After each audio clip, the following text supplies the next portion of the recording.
أما بعد فأعوذ بالله من الشيطان الرجيم بسم الله الرحمن الرحيم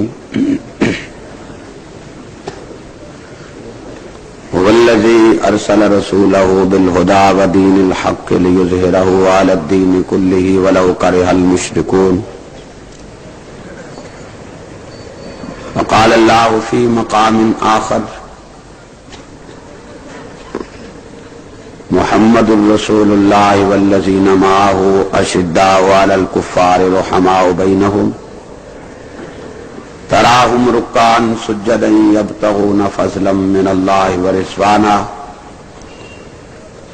سيماهم في وجوههم من أثر السجود ذلك مثلهم في التوراة ومثلهم في الإنجيل وقال الله في مقام آخر فإن آمنوا بمثل ما آمنتم به فقد اهتدوا قال رسول الله صلى الله عليه وسلم إذا ظهرت البدع والفتن وسبت أصحابي فليظهر العالم علمه قال رسول الله صلى الله عليه وسلم إذا رأيتم الذين يسبون أصحابي فقولوا لعنة الله على شركم قال رسول الله صلى الله عليه وسلم اصحابی کالنجوم بأیہم اقتدیتم اہتدیتم صدق اللہ وصدق رسولہ النبی الکریم۔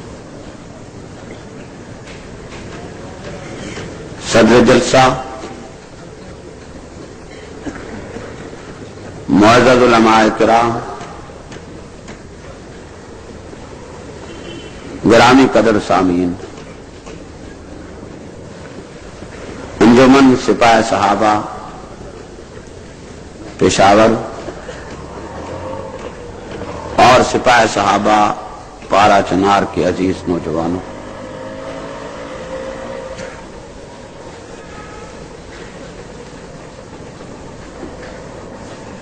اپنی یادداشت کے مطابق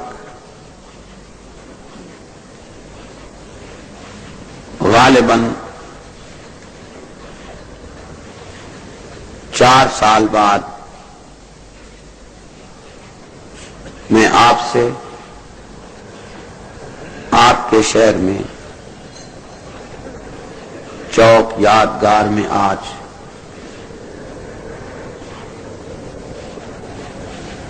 21 مئی دفاع صحابہ کانفرنس سے مخاطب ہوں۔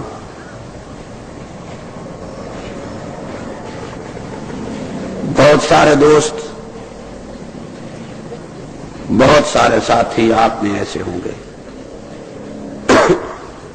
جنہوں نے میری گزارشات اور گفتگو کو براہ راست یا ریکارڈ شدہ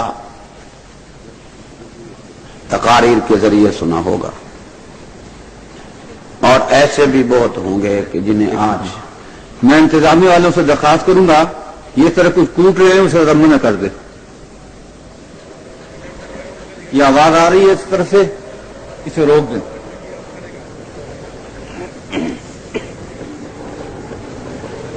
کچھ ایسے بھی ہوں گے کہ جنہیں آج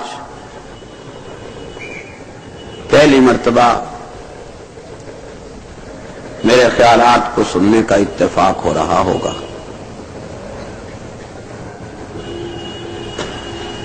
ہر خطیب کا اپنا اپنا انداز خطاب اور انداز گفتگو ہوتا ہے۔ آپ حضرات کو میرے موقف کو سمجھنے کے لیے اور میرے انداز بیان کو سمجھنے کے لیے کچھ دیر انتظار میں رہنا پڑے گا۔ میں اپنے انداز کے مطابق گفتگو کروں گا اور انشاءاللہ یادگار چوک میں یادگار گفتگو کروں گا۔ نعرہ تکبیر!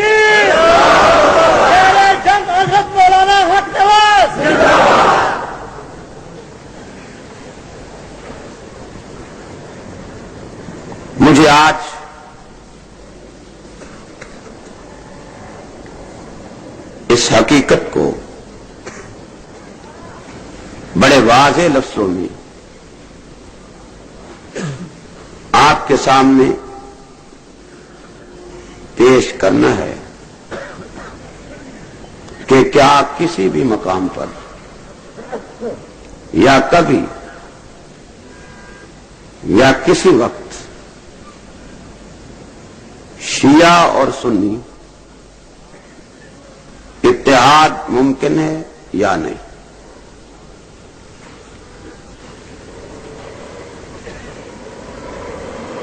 یہ بھی عرض کرنا ہے کہ شیعہ سنی اختلاف فرقہ وارانہ اختلاف ہے یا کفر و اسلام کا اختلاف ہے، اور یہ بھی واضح کرنا ہے کہ ہم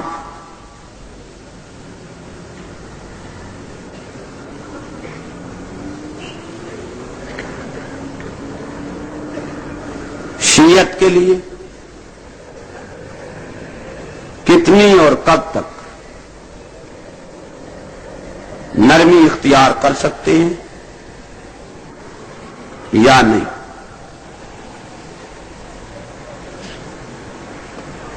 مجھے ملک کے مختلف حصوں میں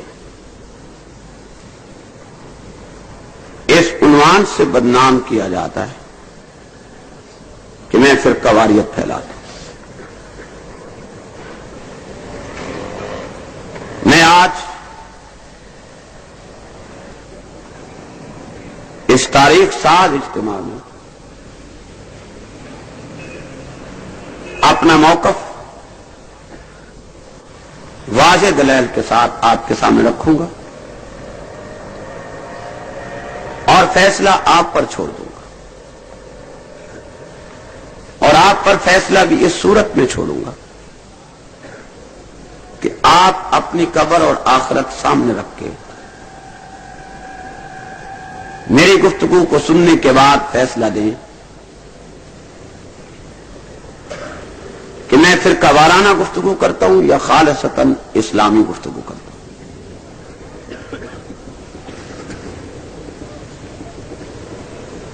یہ چند گوشے میری آج کی گفتگو میں نمایاں ہوں گے، اور ساتھ کانفرنس کا عنوان دفاع صحابہ ہے۔ مجھے یہ بتلانا ہے کہ اصحاب رسول صلی اللہ علیہ وسلم پاکستان میں آج کن لفظوں میں کتنی گالی دی جا رہی ہے اور کتنا وسیع پیمانے پر لٹریچر اصحاب رسول کے خلاف تقسیم کیا جا رہا ہے۔ جہاں تک ان مقتدر شخصیات کے خلاف چھپنے والا لٹریچر ہے وہ بڑا وسیع پیمانے پر ہے۔ میں نمونے کے طور پر چند ایک کتب آپ حضرات کی یقین دہانی کے لیے ساتھ لایا ہوں،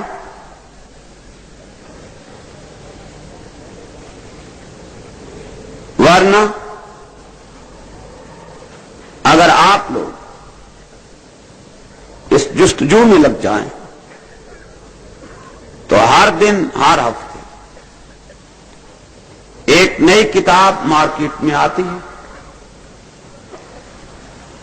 جس میں قرآن کے خلاف لکھا ہوتا ہے، پیغمبر اسلام کے خلاف تحریر ہوتا ہے، امہات المومنین کے خلاف لکھا جاتا ہے، اصحاب رسول علیہ الصلاۃ والتسلیم کو گالی دی جاتی ہے۔ اس اسلام کے بنیادی اصولوں کا مذاق اڑایا جاتا ہے.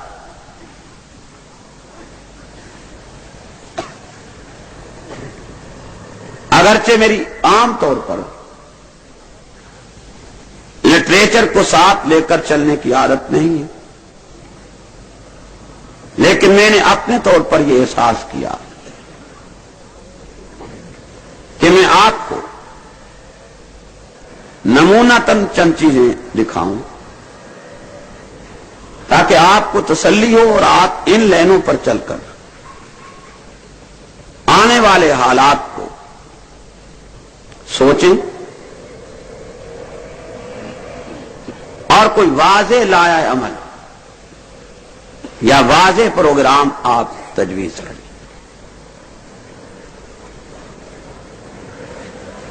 سامعین گرامی قدر، شیعت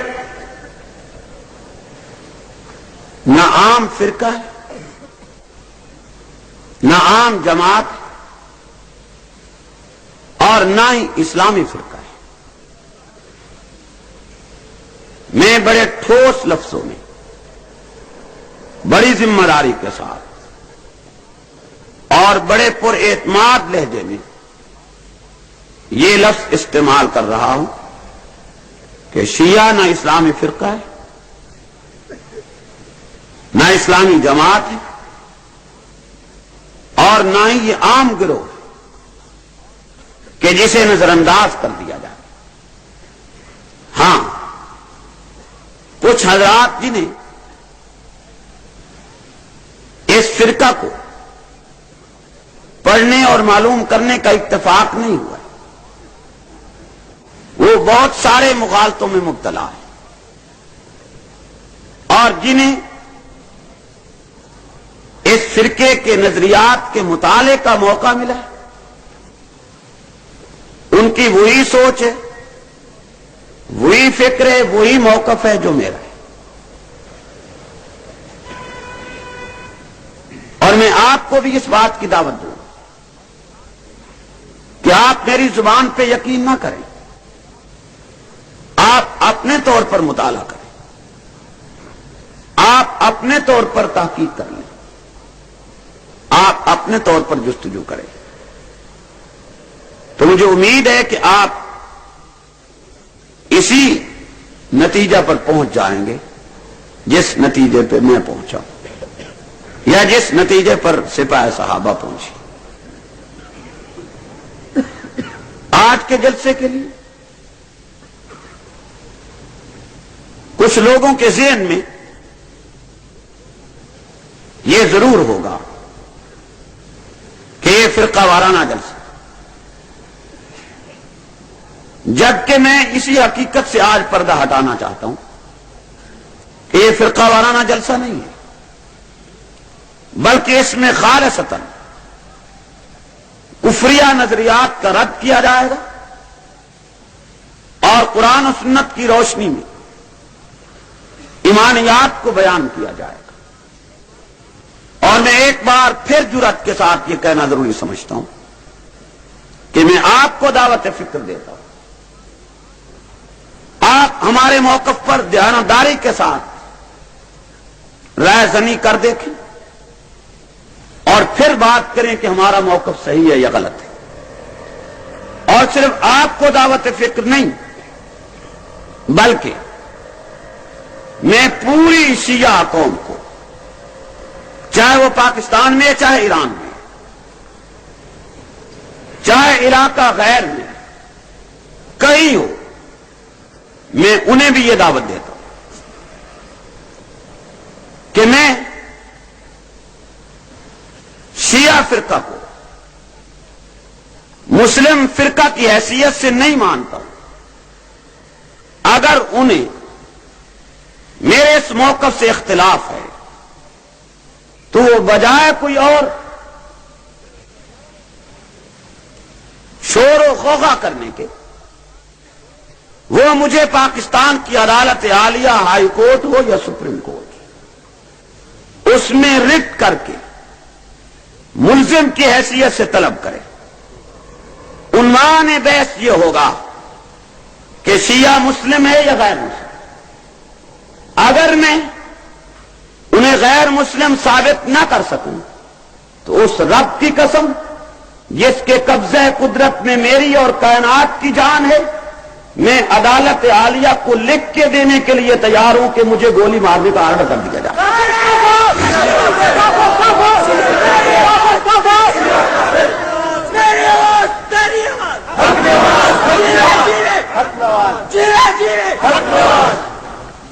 اور میں یہ بات آج پہلی مرتبہ نہیں کر رہا، مجھے یہ اعلان کرتے ہوئے اور یہی لفظ کہتے ہوئے 15 برس گزر گئے، تھوڑا عرصہ نہیں ہے۔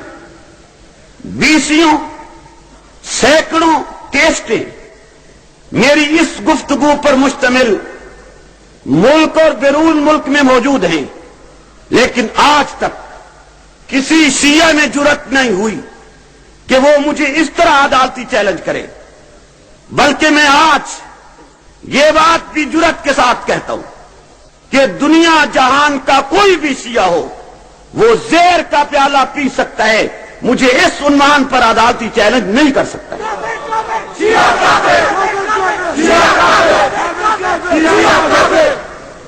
وہ اتحاد بین المسلمین کے عنوان سے بدنام کرنے کی کوشش کرے گا، وہ فرقہ واریت کے عنوان سے ہمارے خلاف نفرت پھیلائے گا، وہ بین الاقوامی سیاست کے عنوان سے ہمارے خلاف زہر اگلے گا، لیکن میں جس بات پہ دعوت دے رہا ہوں اس بات پہ کیوں نہیں آ جاتے، بلکہ آج میں ایک قدم اور آگے بڑھانا چاہتا ہوں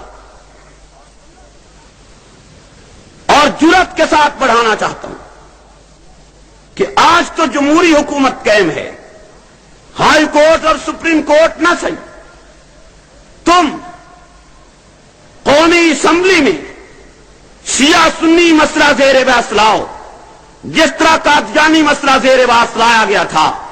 اگر قومی اسمبلی کو ہم واضح دلائل کے ساتھ تمہارے کفر سے مطلع کر کے قائل نہ کر سکیں تو رب محمد کی قسم ہم اپنی موت لکھ دیں گے۔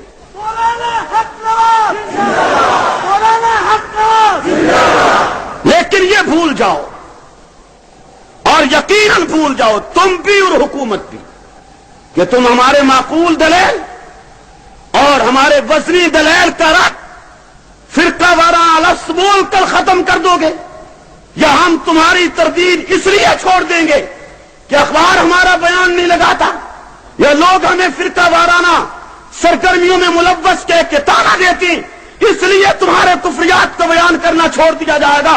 بھول جاؤ تمہارے کفر، ارتداد، دجل، شیطنت کو چوکوں، چوراہوں، گلیوں، کوچوں، بازاروں میں عام کرنا میں ایمان کا حصہ سمجھتا ہوں۔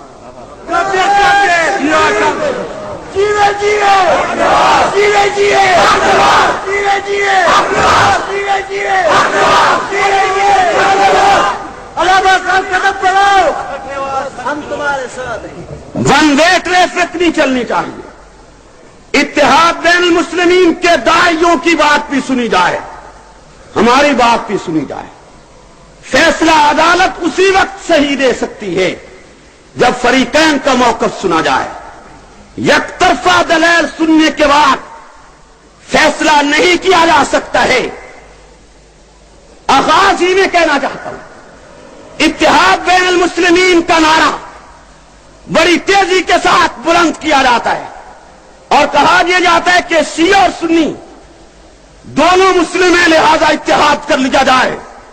میں تحدی اور چیلنج کے ساتھ پوری دنیا شیعت کو یہ کہنا چاہتا ہوں کہ تم اپنے نئے اور پرانے تمام مذہبی لٹریچر سے یہ ثابت کر سکتے ہو کہ تمہارے مذہب میں ابو بکر مومن تھا، عمر مومن تھے، عثمان مومن تھے، معاویہ مومن تھے، عائشہ مومنہ تھی، حفصہ مومنہ تھی۔ اگر تمہارے مذہبی لٹریچر نے ان کو مومن مان لیے تو پھر ہمارے ساتھ اتحاد بین المسلمین کی بات کرو۔ اگر تم اصحاب رسول، اصحاب پیغمبر، ازواج رسول رسول کو مومن اور مومنہ تسلیم نہیں کرتے ہو تو ہمیں تم نے مسلم اور مومن مان کر اتحاد بین المومنین کی دعوت کس بنیاد پہ دی ہے؟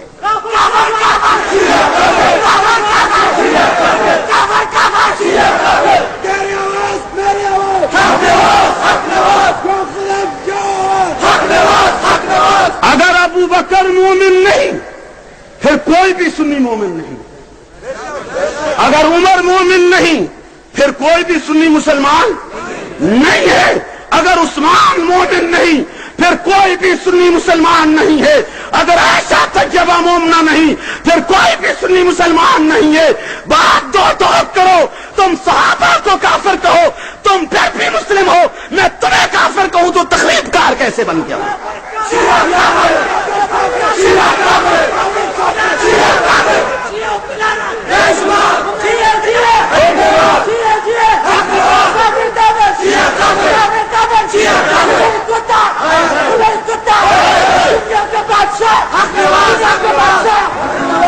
کچھ مجھے بھی کہنے دیں، میرا وقت نعروں ہی میں نہ لگ جائے، میرے موقف کو بڑے غور و خوض کے ساتھ سماعت کیا جائے، جانبداری کے ساتھ غور کیا جائے۔ میں نے ایک لفظ کہا ہے کہ اگر اصحاب رسول مومن نہیں تو سنی مومن کیسے؟ جن کے ساتھ اتحاد بین المسلمین یا اتحاد بین المومنین کی دعوت دی جا رہی ہے۔ بلکہ ایک بات پشاور کے دوستوں آپ کے یہ بھی واضح کرتا ہوں کہ اتحاد بین المسلمین کا لفظ استعمال کرتا ہے شیعہ، اتحاد بین المومنین کا لفظ استعمال نہیں کرتا۔ جس نے شیعت کا مطالعہ نہیں کیا ہے وہ اس کی شیطنت کو نہیں سمجھ سکتا ہے۔ اتحاد بین المومنین کا لفظ نہیں ہوگا، اتحاد بین المسلمین کے لفظ لائے گا۔ کیوں؟ شیعہ کی لغت یہ ہے کہ مسلم منافق کو کہتے ہیں اور مومن وہ ہوتا ہے جو صحیح معنی میں جنت میں جانے والا ہو۔ اس کی لغت میں مسلمان مومن کو کہتے ہی نہیں ہے، اس کی نظر میں مسلمان منافق کو کہا جاتا ہے۔ یہی وجہ ہے کہ جب جلسوں کا اعلان ہوتا ہے وہ کہتے ہیں حضرات مومنین، تم اعلان کرتے ہو آل اسلام، وہ اعلان کرتے ہیں حضرات مومنین، وہ روزے کا اعلان کرتے ہیں تب مومنین، وہ عام جلسے کا اعلان کرتے ہیں تب مومنین، وہ مجلس کا اعلان کرتے ہیں تب حضرات مومنین۔ کبھی انہوں نے حضرات مسلمین نہیں کہا ہے، کبھی اہل اسلام نہیں کہا ہے۔ وجہ بنیادی یہ ہے ان کے ہاں مسلمان منافق کو کہا جاتا ہے، ان کے ہاں جس کو وہ سچا مانتے اسے مومن کہتے ہیں، مسلمان نہیں کہتے ہیں۔ یہ ان کی لغت ہے، یہ ان کی اصطلاح ہے۔ آپ ان کے مذہبی لٹریچر کا جائزہ لیجیے، انہیں پڑھیے، آپ کو وہ بڑی ڈھٹائی کے ساتھ کہہ دیں گے جی ہم تو تمہیں مسلمان مانتے، آپ کہیں مسلمان نہیں مومن لکھو۔ مسلمان تو تم منافق کو کہتے ہو، جو کسی کی لغت بن جائے۔ انہوں نے یہ اصطلاح تجویز کر رکھی۔ خیر میں اس گفتگو میں نہیں جانا چاہتا، بات صاف کرنا چاہتا ہوں۔ ابتدا ہی سے کچھ ساتھی کہتے تھے کہ آغاز ہی میں اگر بات نہ اٹھائی گئی تو کچھ لوگ چلے جاتے ہیں۔ کیوں چلے جاتے ہیں؟ کہ جی گرم گرم بات سننے کے عادی ہیں، جبکہ میں شروع میں نرم بات کرنے کا عادی ہوں اور آخر میں گرم بات کرنے کا عادی ہوں، اور گرم بھی ٹھیک ٹھاک، تلوار سے زیادہ تیز، نرمی ورمی کوئی نہیں، بالکل نہ آپ کے ہاں نرمی کرنی، لیکن بلا دلیل گفتگو نہیں، دلیل کے ساتھ۔ اور کہوں گا اگر آپ جلسے کے اختتام تک بیٹھے رہے تو میں اپنے رب پہ بھروسہ کر کے کہتا ہوں کہ میں تمہیں قائل کر کے اٹھاؤں گا انشاءاللہ۔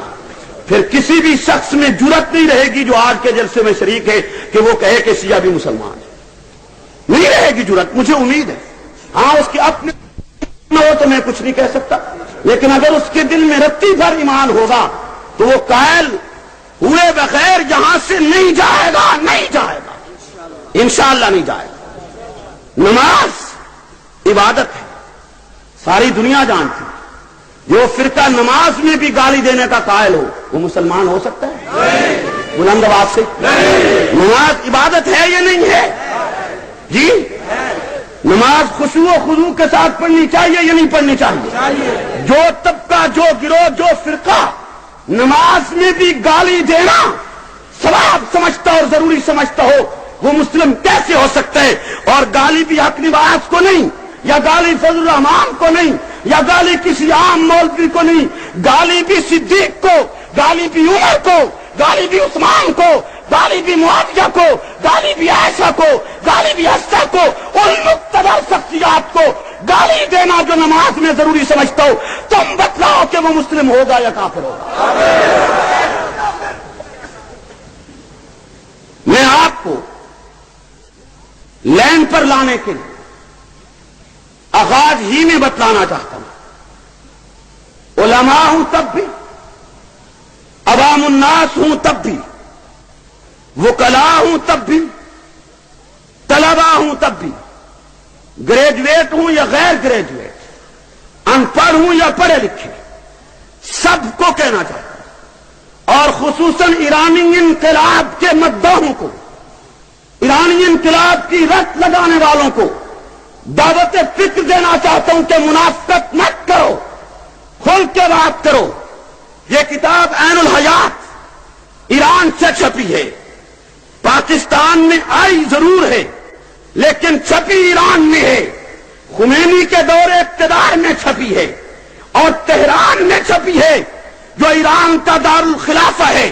کتاب کا نام عین الحیات ہے، مصنف اس کا باقر مجلسی ہے، جس باقر مجلسی کی کتابوں کو پڑھنے کی دعوت خمینی نے اپنی کتاب حکومت اسلامیہ میں دی ہے۔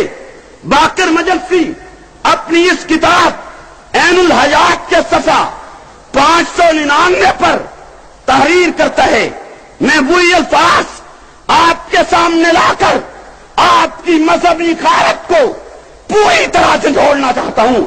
جس کا دل چاہے سٹیج پہ آ کے کتاب دیکھ لے، تحدی، چیلنج، جرأت کے ساتھ بات کر رہا ہوں، چھپ کے نہیں چوک پہ بات کر رہا ہوں، اور دعوت دیتا ہوں عدالت سے چیلنج کر دیا جائے، جج میں چیلنج کر دیا جائے، کسی اور جگہ چیلنج کر دیا جائے، حوالہ نہ ہو، کتاب ایران میں نہ چھپی ہو، باقر مجلسی کے نہ ہو، مجلسی سیاہ نہ ہو، خمینی نے اس کی تعریف نہ کی ہو، تمہارا جوتا میرا سر۔ اور اگر حقیقت ہے پھر تمہیں اپنے ذہن کو تبدیل کرنا ہوگا۔ آئیے عین الحیات باقر مجلسی صفحہ 599 لکھا یہ ہے، بسند معتبر منقول است، کہتے ہیں معتبر سند کے ساتھ یہ بات ہم تک آئی ہے۔ معتبر سند، ضعیف نہیں، کمزور سند نہیں، بسند معتبر منقول است، مضبوط روایت کہتے ہیں ہم تک پہنچی ہے۔ کیا؟ حضرت امام جعفر صادق علیہ السلام اب جائے نماز خود پر نوی ساختن کہ امام جعفر صادق اپنی نماز کی جگہ سے یعنی مصلی سے نہیں اٹھتے تھے تا چہار ملعون و چہار ملعونہ را لعنت نمی کردن، جب تک کہ وہ 4 ملعونوں پر اور 4 ملعونہ عورتوں پر لعنت نہ کر لیتے اپنے نماز کے مصلی سے نہیں اٹھتے تھے۔ پس باید بعد از ہر نماز بگوید، کہتے ہیں کہ ہر نماز کے بعد امام کہا کرتے تھے، کیا کہا کرتے تھے؟ سنیو خمینی کے گن گانے والے ملاؤ، بے ضمیر قوم کے بے ضمیر لیڈروں، قومی غداروں، اسلام دشمنوں، ذرا دل پہ ہاتھ رکھ کے میری گفتگو کو سنو، سپاہی صحابہ کے جیالو، تم بھی کان کی کھڑکیاں کھول کے سنو۔ آگے لکھے بگوید امام جعفر کہا کرتے تھے، اللہم لعن ابا بکر و عمر و عثمان و معاویہ، اللہ لا ٹھہر، اللہ لعنت کر ابو بکر پر، لعنت کر عمر پر، لعنت کر عثمان پر، لعنت کر معاویہ پر۔ آگے یہ خبیث وقت ہے، کہتا کہ امام جعفر کہا کرتے تھے، اللہم لعن ایسا حفصہ و ہندہ و ام الحکم۔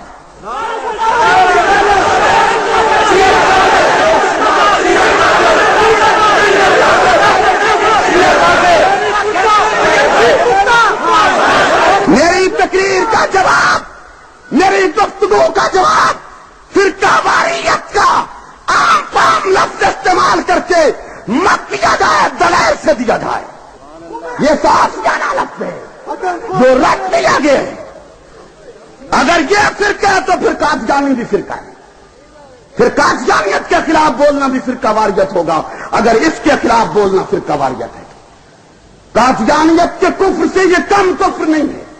یہ فرقے کی نماز میں ابو بکر پہ لعنت کی جاتی ہو، یہ فرقے کی نماز میں عمر پہ لعنت کی جاتی ہو، یہ فرقے کی نماز میں پیغمبر کی ازواج طیبات کو لعنت کی جاتی ہو. انصاف تم پہ چھوڑتا ہوں کہ وہ فرقہ مسلمانوں کا فرقہ ہے یا کافروں کا فرقہ ہے. تمہیں شیعہ کا پیار ہے یا ابو بکر کا؟ تمہیں شیعہ کا پیار ہے یا عمر کا؟ تمہیں شیعہ کا پیار ہے یا عثمان کا؟ تم ہمارے منہ پہ تالے اس لیے لگاتے ہو کہ ہم ایک کفر کے خلاف آواز نہ اٹھائیں. یہ کفر چھپتا رہے، بکتا رہے، یہ کفر بھاگتا رہے گلی کوچوں میں، اور ہم منہ پہ تالے لگا کے بیٹھ جائیں، سو جائیں. ہاں، شیعہ باقر مجسی کی قبر پہ جوتے مارے، اس پہ لعنت بھیجے، اسے کافر کہے، پھر اتحاد بین المومنین کی دعوت دیں. پہلے اس گرو پہ لعنت بھیجے جس نے یہ لکھا ہے کہ اس نے نماز کی حالت میں بھی ابو بکر و عمر پہ لعنت کرائی ہے. یہ نماز ہے یا شرارت ہے؟ ہمیں جلسے میں سخت لفظ کی اجازت نہیں دی جا رہی، اور وہاں نماز میں ابو بکر و عمر پہ لعنتیں بھیجی جا رہی. اور پھر اسلام کی دعوت کا عنوان دے کر شیعت پاکستان میں روز افزوں ترقی چاہتی ہے. یہ کیسے برداشت کر لیا جائے گا؟ جس شخص نے شیعہ لٹریچر نہیں پڑھا ہے وہ اندازہ نہیں کر سکتا کہ حقائق کیا ہے. اور اسی شخص نے شروع کرتے ہی ابتدا میں صفحہ 3 پر پیغمبر کی پوری جماعت کا صفایا کرتے ہوئے لکھا ہے کہ بہت ساری روایات کہتا ہے ہم تک پہنچی ہیں. کیا پہنچی؟ بسیار از ائمہ اطہار صلوات اللہ علیہم وارد شدہ کہ جلی صحابہ بعد از وفات حضرت رسول علیہ السلام مرتد شدہ. جلی صحابہ تم آج پشاور کے شیعوں کو کافر نہیں کہنے دیتے ہو، اور وہ پیغمبر کے تمام صحابہ کو مرتد کہہ رہا.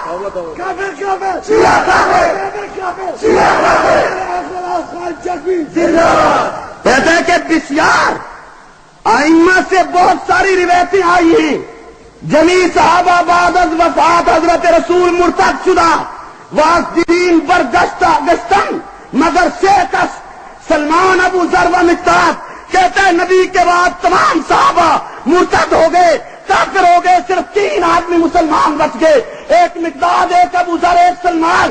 تم بتلاؤ کہ جو شخص پیغمبر کے تمام صحابہ کو سوائے 3 کے مرتد کہتے، حتیٰ کہ اس بے ایمان کی قلم سے یہاں تک کفر نکل گیا کہ اس نے علی کا استثناء بھی نہیں کیے.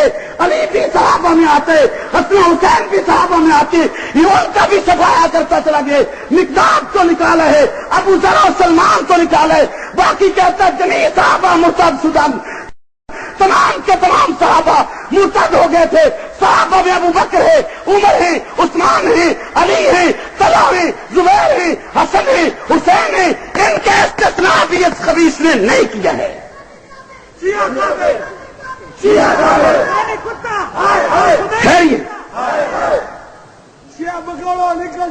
پاکستان ہمارا ایسے نہیں نکلیں گے، پاکستان ہمارا ہے.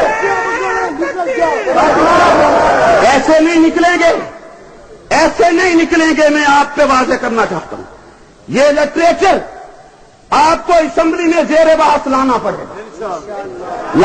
گا، ایسے نہیں نکلیں گے. ہم کسی مخاطب میں مبتلا نہیں ہیں.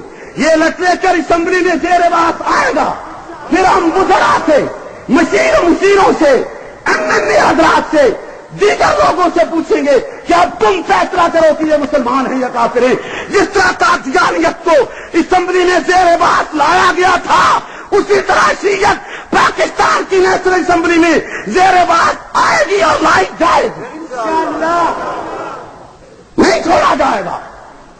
آج نہ صحیح کل سے، کل نہ صحیح پرسوں سے، ہماری زندگی میں نہ صحیح، ہماری موت کے بعد صحیح، لیکن شیعت اسمبلی میں زیر باس آئے. آنی چاہیے یا نہیں آنی چاہیے؟ یہ لٹریچر وہاں زیر باس آئے یا نہ آئے؟ اس پہ فیصلہ ہونا چاہیے یا نہیں ہونا چاہیے؟ ہم یہی لٹریچر عدالت میں زیر باس لانا چاہتے ہیں. حکومت اگر ولی خان کا ریفرنس پیش کر سکتی ہے تو شیعوں کا پیش نہیں کر سکتی. جی یہ مسلم فرقہ ہے یا غیر مسلم ہے؟ ہر سال محرم میں تظاہرات، ہر سال لڑائی، ہر سال قتل و غارت، سارا سال تماشا. یہ تماشا ختم کیوں نہ ہو رہا ہے؟ لاؤ ہائی کورٹ میں لا کے کھڑے کر دو، سپریم کورٹ میں لا کے کھڑے کر دو، قومی اسمبلی میں لا کے کھڑے کر دو. میں ایک لفظ اور بھی غیرت دلانے کے لیے کہتا ہوں، شیعو اگر تم نے ماں کا دودھ پیا ہے، بوتل کا دودھ نہیں پیا تو مجھے چیلنج کرو، میں تمہیں اعلانیہ کافر کہتا ہوں. سبحان اللہ. کافر کافر کافر کافر. اور اس بنیاد پہ کہتا ہوں جو تم نے خود تیار کی ہے.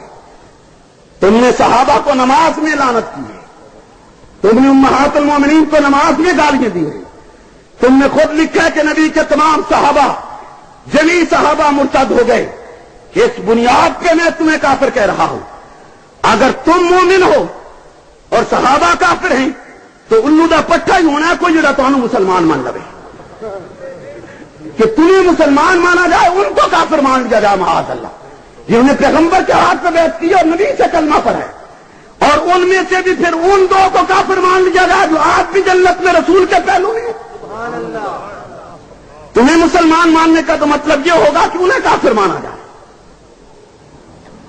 سامعین محترم، میں نے عرض یہ کیا ہے آغاز ہی میں کہ شیعہ فرقہ کی شیطنت کو سمجھنے کے لیے آپ کو طویل مطالعہ کرنا پڑے گا. میں نے اپنی اس تھوڑی سی عمر میں مسلسل 20 سال شیعت کا مطالعہ کیا ہے. 20 سال ان کی ہر چھوٹی بڑی کتاب پڑھی ہے، ہر رسالہ پڑھا ہے جو میرے ہاتھ لگا ہے. پھر ان کے نشیب و فراز، ان کی تاریخ دیکھی ہے، انہیں جانچا ہے کہ بغداد کا قاتل کون ہے، ہلاکو کو دعوت کس نے دی تھی، ابن القمی کون تھا، اس شکل میں انہیں جانچا ہے.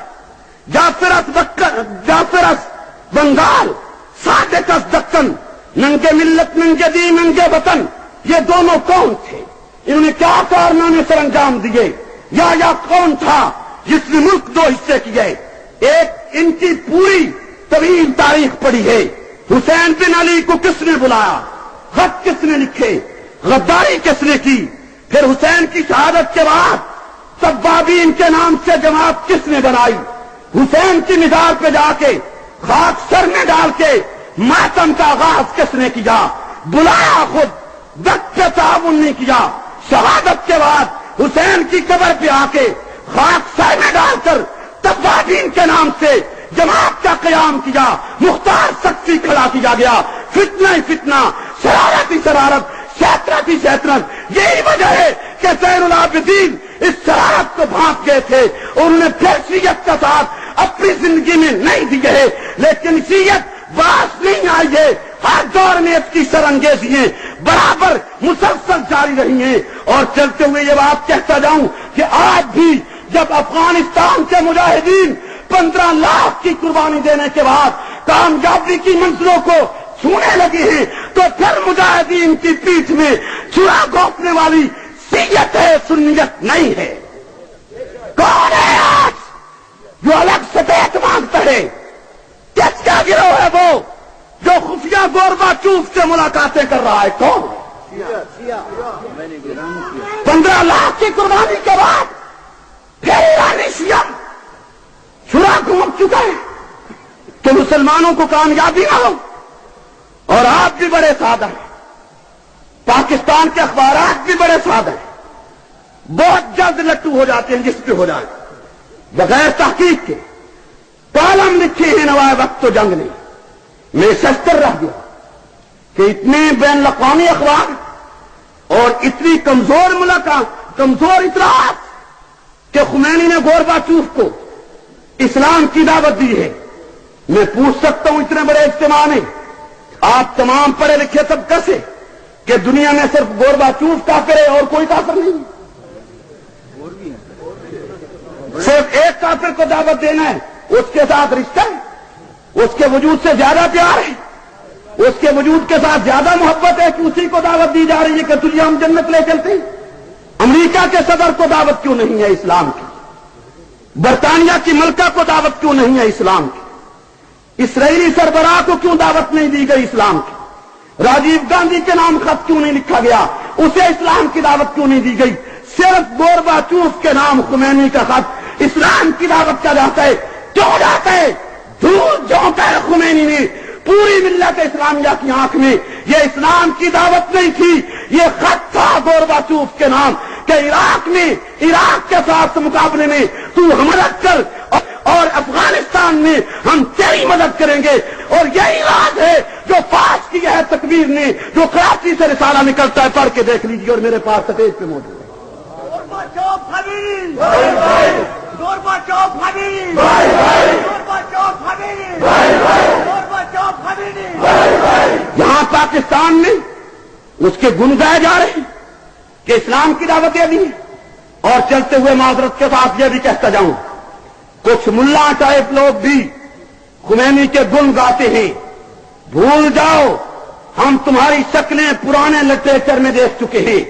محدث جلیل، محدث اعظم، اپنے وقت کا عظیم سیاستدان شاہ ولی اللہ جیسے عظیم قائد کا بیٹا شاہ عبدالعزیز محدث دہلوی تقریباً 1.5 صدی پہلے تحفہ اثنا عشریہ میں لکھ چکا ہے، پڑھ لیجئے۔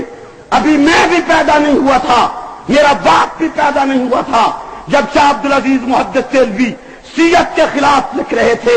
انہیں تحفہ اثنا عشری میں لکھے کہ کئی مولوی سنیوں کے قاضی القضات بن کر رہے تھے شیعہ، کئی مولوی سنیوں کے شیخ الحدیث بن کر رہے تھے شیعہ، کئی مولوی سنیوں کے مفتی بن کر رہے، ان کے مدارس میں رہے تھے شیعہ۔ یہ تو شاہ ولی اللہ نے پردہ چاک کر دیے کہ آج دور میں شیعوں نے یہ چال چلی ہے کہ اپنے شیعوں کو سنی بنا کر اہل سنت کی مساجد میں، اہل سنت کے مدارس میں گھسے رہے۔ ہم آج اس مولوی کو تحفہ اثنا عشری کی شکل میں جانچیں گے جو خمینی کا پرچار کرتا ہے یا اس کی تعریف کرتا ہے۔ ہم جانچیں گے تحفہ اثنا عشری کے اس معیار پر کہ تم کہیں وہی تو نہیں ہو سنی کہ جس طرح کے پہلے شیعہ سنی بن کے قاضی القضات ہمارے بنے رہے، اور مرتے وقت وصیت لکھ کے صاحب عبدالعزیز لکھتے کہ ہم شیعہ ہیں اور ہم اتنا لٹریچر اور ایسے فتاوے اور ایسی عبارتیں سنیوں کی کتابوں میں بھر کے جا رہی کہ صدیاں لگ جائیں گی ان کو صاف کرتے کرتے۔ ہم اس تحفہ اثنا عشری کی صورت میں جانچیں گے۔ اور ایک بات اور بھی کہتا جاؤں، اگر دل لگتی ہو، شاہ ولی اللہ سے بڑے سیاستدان آج نہیں ہیں، اسی آواز سے، شاہ ولی اللہ سے بڑا سیاستدان آج کوئی ہے؟ میری پارٹی میں ہو یا کسی دوسری پارٹی میں ہو، نہیں ہے۔ خصوصاً جمعیت طلباء کے عزیز کارکنوں سے کہوں گا کہ تم شاہ ولی اللہ ہی فلسفہ لیے پھر کے اعلان کرتے ہو، آؤ شاہ ولی اللہ کے فتوے پہ بنیاد رکھ لیتی ہی۔ اگر شاہ ولی اللہ نے شیعوں کو مسلمان لکھا ہو تو میں ناک کے ساتھ لکیریں کاٹ لوں گا، اور اگر شاہ ولی اللہ نے شیعوں کو کافر لکھا ہو تو پھر یہی ولی اللہ فلسفے تم بھی ہمارے دست و بازو بن کے میدان میں آؤ۔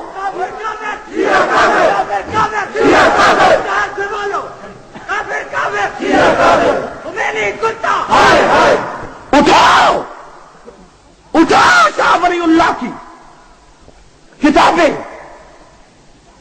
سکینات الہیہ اٹھاؤ، جس میں وہ اپنے ایک خواب نقل کرتے کہ مجھے خواب کی حالت میں رسول کی زیارت ہوئی صلی اللہ علیہ وسلم، اور میں نے آقا سے پوچھا کہ میں شیعوں کو کیا سمجھوں، تو فرماتے ہیں خواب ہی میں مجھے میرے پیغمبر نے اشارہ کیا کہ شیعوں کا عقیدہ امامت پر، صبح ہوئی میں نے اٹھ کے شیعہ کا عقیدہ امامت پڑھا۔ آگے شاہ ولی اللہ لکھتے ہیں کہ میں اس نتیجے پہ پہنچا کہ شیعہ ختم نبوت کا قائل نہیں، بدترین منکر ہے۔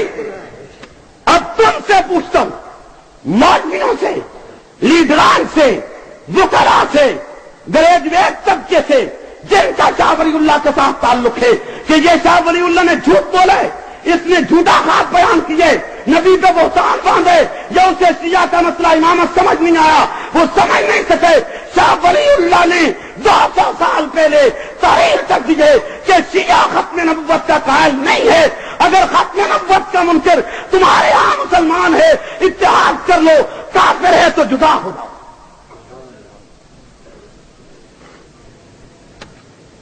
میری یہ کوشش رہے گی آج کی اس تقریر میں کہ میں آپ کو مطمئن کروں، شاہ ولی اللہ عظیم سیاستدان ہے، لیکن شیعہ کے خلاف ازالت الخفا لکھی ہے۔ شاہ عبدالعزیز محدث دہلوی عظیم سیاستدان ہے، لیکن شیعہ کے خلاف تحفہ اثنا عشری لکھی ہے۔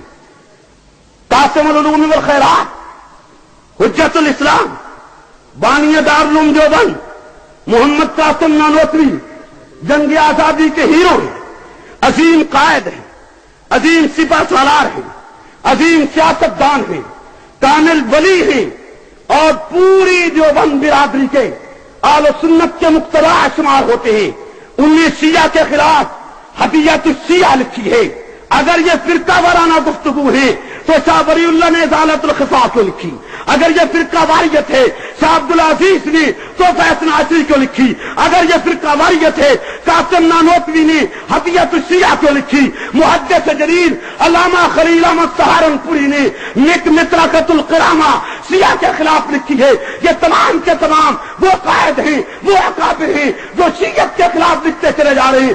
اگر یہ فرقہ واریت ہے تو ان قائدین نے تو قلم اٹھایا، اس سے آگے نکل جائیے۔ مجدد الثانی ہے، شیخ احمد سرہندی ہے، اکبری دین الہیہ کو للکارنے والا ہے، قلعہ گوال یار میں بند رہنے والا ہے، عظیم قائد، عظیم عالم، عظیم مجدد، عظیم لیڈر ہے، لیکن وہ بھی شیعہ کے خلاف فتویٰ کفر کا جاری کرتے ہیں۔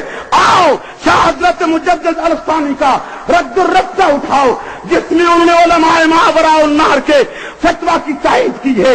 علماء ماوراء النہر نے فتویٰ دیا تھا کہ شیعہ مسلمان نہیں ہیں، شیعوں نے اس کا جواب لکھا کہ یہ فتویٰ غلط ہے، ہم مومن ہیں۔ اس کے جواب میں مجدد الثانی نے قلم اٹھایا اور جواب یہ دیا کہ فتویٰ علماء ماوراء النہر کا صحیح ہے، تم مسلمان نہیں ہو، کافر ہو۔ پھر اس نے قرآن کے، سنت کے، تاریخ کے عقلی نقلی دلائل دیے۔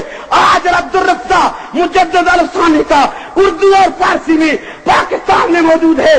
تم نئے سیاستدان پیدا ہوئے ہو، مجدد سیاستدان نہیں تھا، شاہ ولی اللہ نہیں تھا، شاہ عبدالعزیز نہیں تھا، قاسم نانوتوی نہیں تھا۔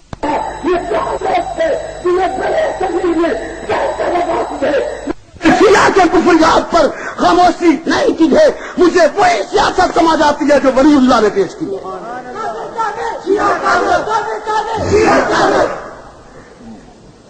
ٹھنڈے دل سے میری گفتگو پہ غور کیجیے۔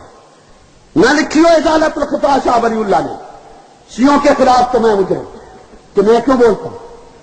تو اثنا عشری شاہ عبدالعزیز نے نہ لکھی ہو شیعوں کے خلاف تو میں مجرم، ان کو کافر نہ کہا ہو تب بھی میں مجرم۔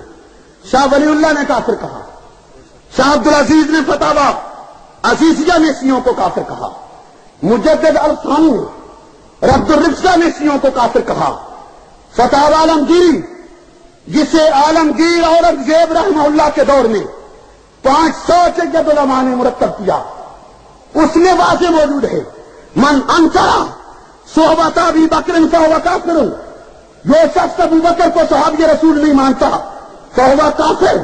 یہ لفظ حتمی راز کے نہیں، فتاوی عالمگیری کی ہیں، آج کے مولوی نہیں، اورنگزیب عالمگیر کے دور کے ہیں، مولوی نہیں، مفتی ہیں، صرف مفتی نہیں، اپنے وقت کے مجدد شمار ہوتے ہیں، تقویٰ طہارت کے پہاڑ شمار ہوتی ہیں۔ آج کی بات نہیں ہے، بہت دور کی بات کر رہا ہوں، اٹھائیے پڑھ لیجیے، اس سے اور آگے نکل جائیے، ابن تیمیہ کو لیجیے، انتہائی نقاد امام، انتہائی ججد عالم، انتہائی مجاہد عالم، اپنے دور میں ہر جابر سلطان سے ٹکر لینے والا، جس کا جنازہ ہی نظر بندی کی صورت میں اٹھا ہے، الصائم المسلول علی شاتم الرسول کتاب لکھی ہے، اس نے کھول کے لکھے کہ شیعہ کائنات کا بدترین کافر ہے۔ ابن تیمیہ کو صدیاں بیت گئی ہیں، صدیاں، 800 سال گزر رہے ہیں، 1-2 سال یا 4-10 سال یا 15-20 سال کی بات نہیں، صدیاں بیت گئی۔ ہم نے کوئی نئی بات چھیڑی؟ ہم نے کوئی نیا مسئلہ پیش کیا کہ آج دنیا ہم سے برستی؟ یہ کیا کہنا شروع کر دیا؟ یہ تو وہی بات ہے جو پرانی کتب میں تحریر ہے. آؤ علماء دیوبند کی ریڑھ کی ہڈی، دارالعلوم دیوبند کا چشم و چراغ، بلکہ دارالعلوم دیوبند کی رونق، قطب الاقطاب، قطب وقت علامہ رشید احمد گنگوہی نے فتاوی رشیدیہ میں لکھے کہ شیعہ مسلمان نہیں ہیں، تمہیں نظر نہیں آتا، آنکھیں مجھ سے لاؤ، تمہیں پڑھنا نہیں آتا، زبان مجھ سے لو، تمہیں سمجھنا نہیں آتا، عقل مجھ سے لو، تمہیں حوالہ نہیں ملتا، اپنے کتب خانے سے فتاوی رشیدیہ اٹھا لاؤ، میں نکاح دیتا ہوں. سوال آئے، ایک شخص پوچھتے کہ عورت سنی تھی، نکاح شیعہ سے ہو گیا مغالطہ میں، بعد میں پتا چلا کہ یہ تو شیعہ ہے. اب وہ سنی عورت کو طلاق لینا چاہیے یا بغیر طلاق کے جدا ہو جائے؟ نکاح ہوا یا نہیں ہوا؟ یہ سوال. سوال کا دوسرا حصہ یہ ہے، مرد سنی تھا، لڑکے شیعہ ہو گئے ہیں، باپ سنی تھا، اولاد شیعہ ہو گئی ہے، یہ اولاد اپنے باپ کی وارث ہے یا نہیں ہے؟ یہ عام سوال شیخ الاسلام والمسلمین قطب الاقطاب علامہ گنگوہی کے پاس آتا ہے.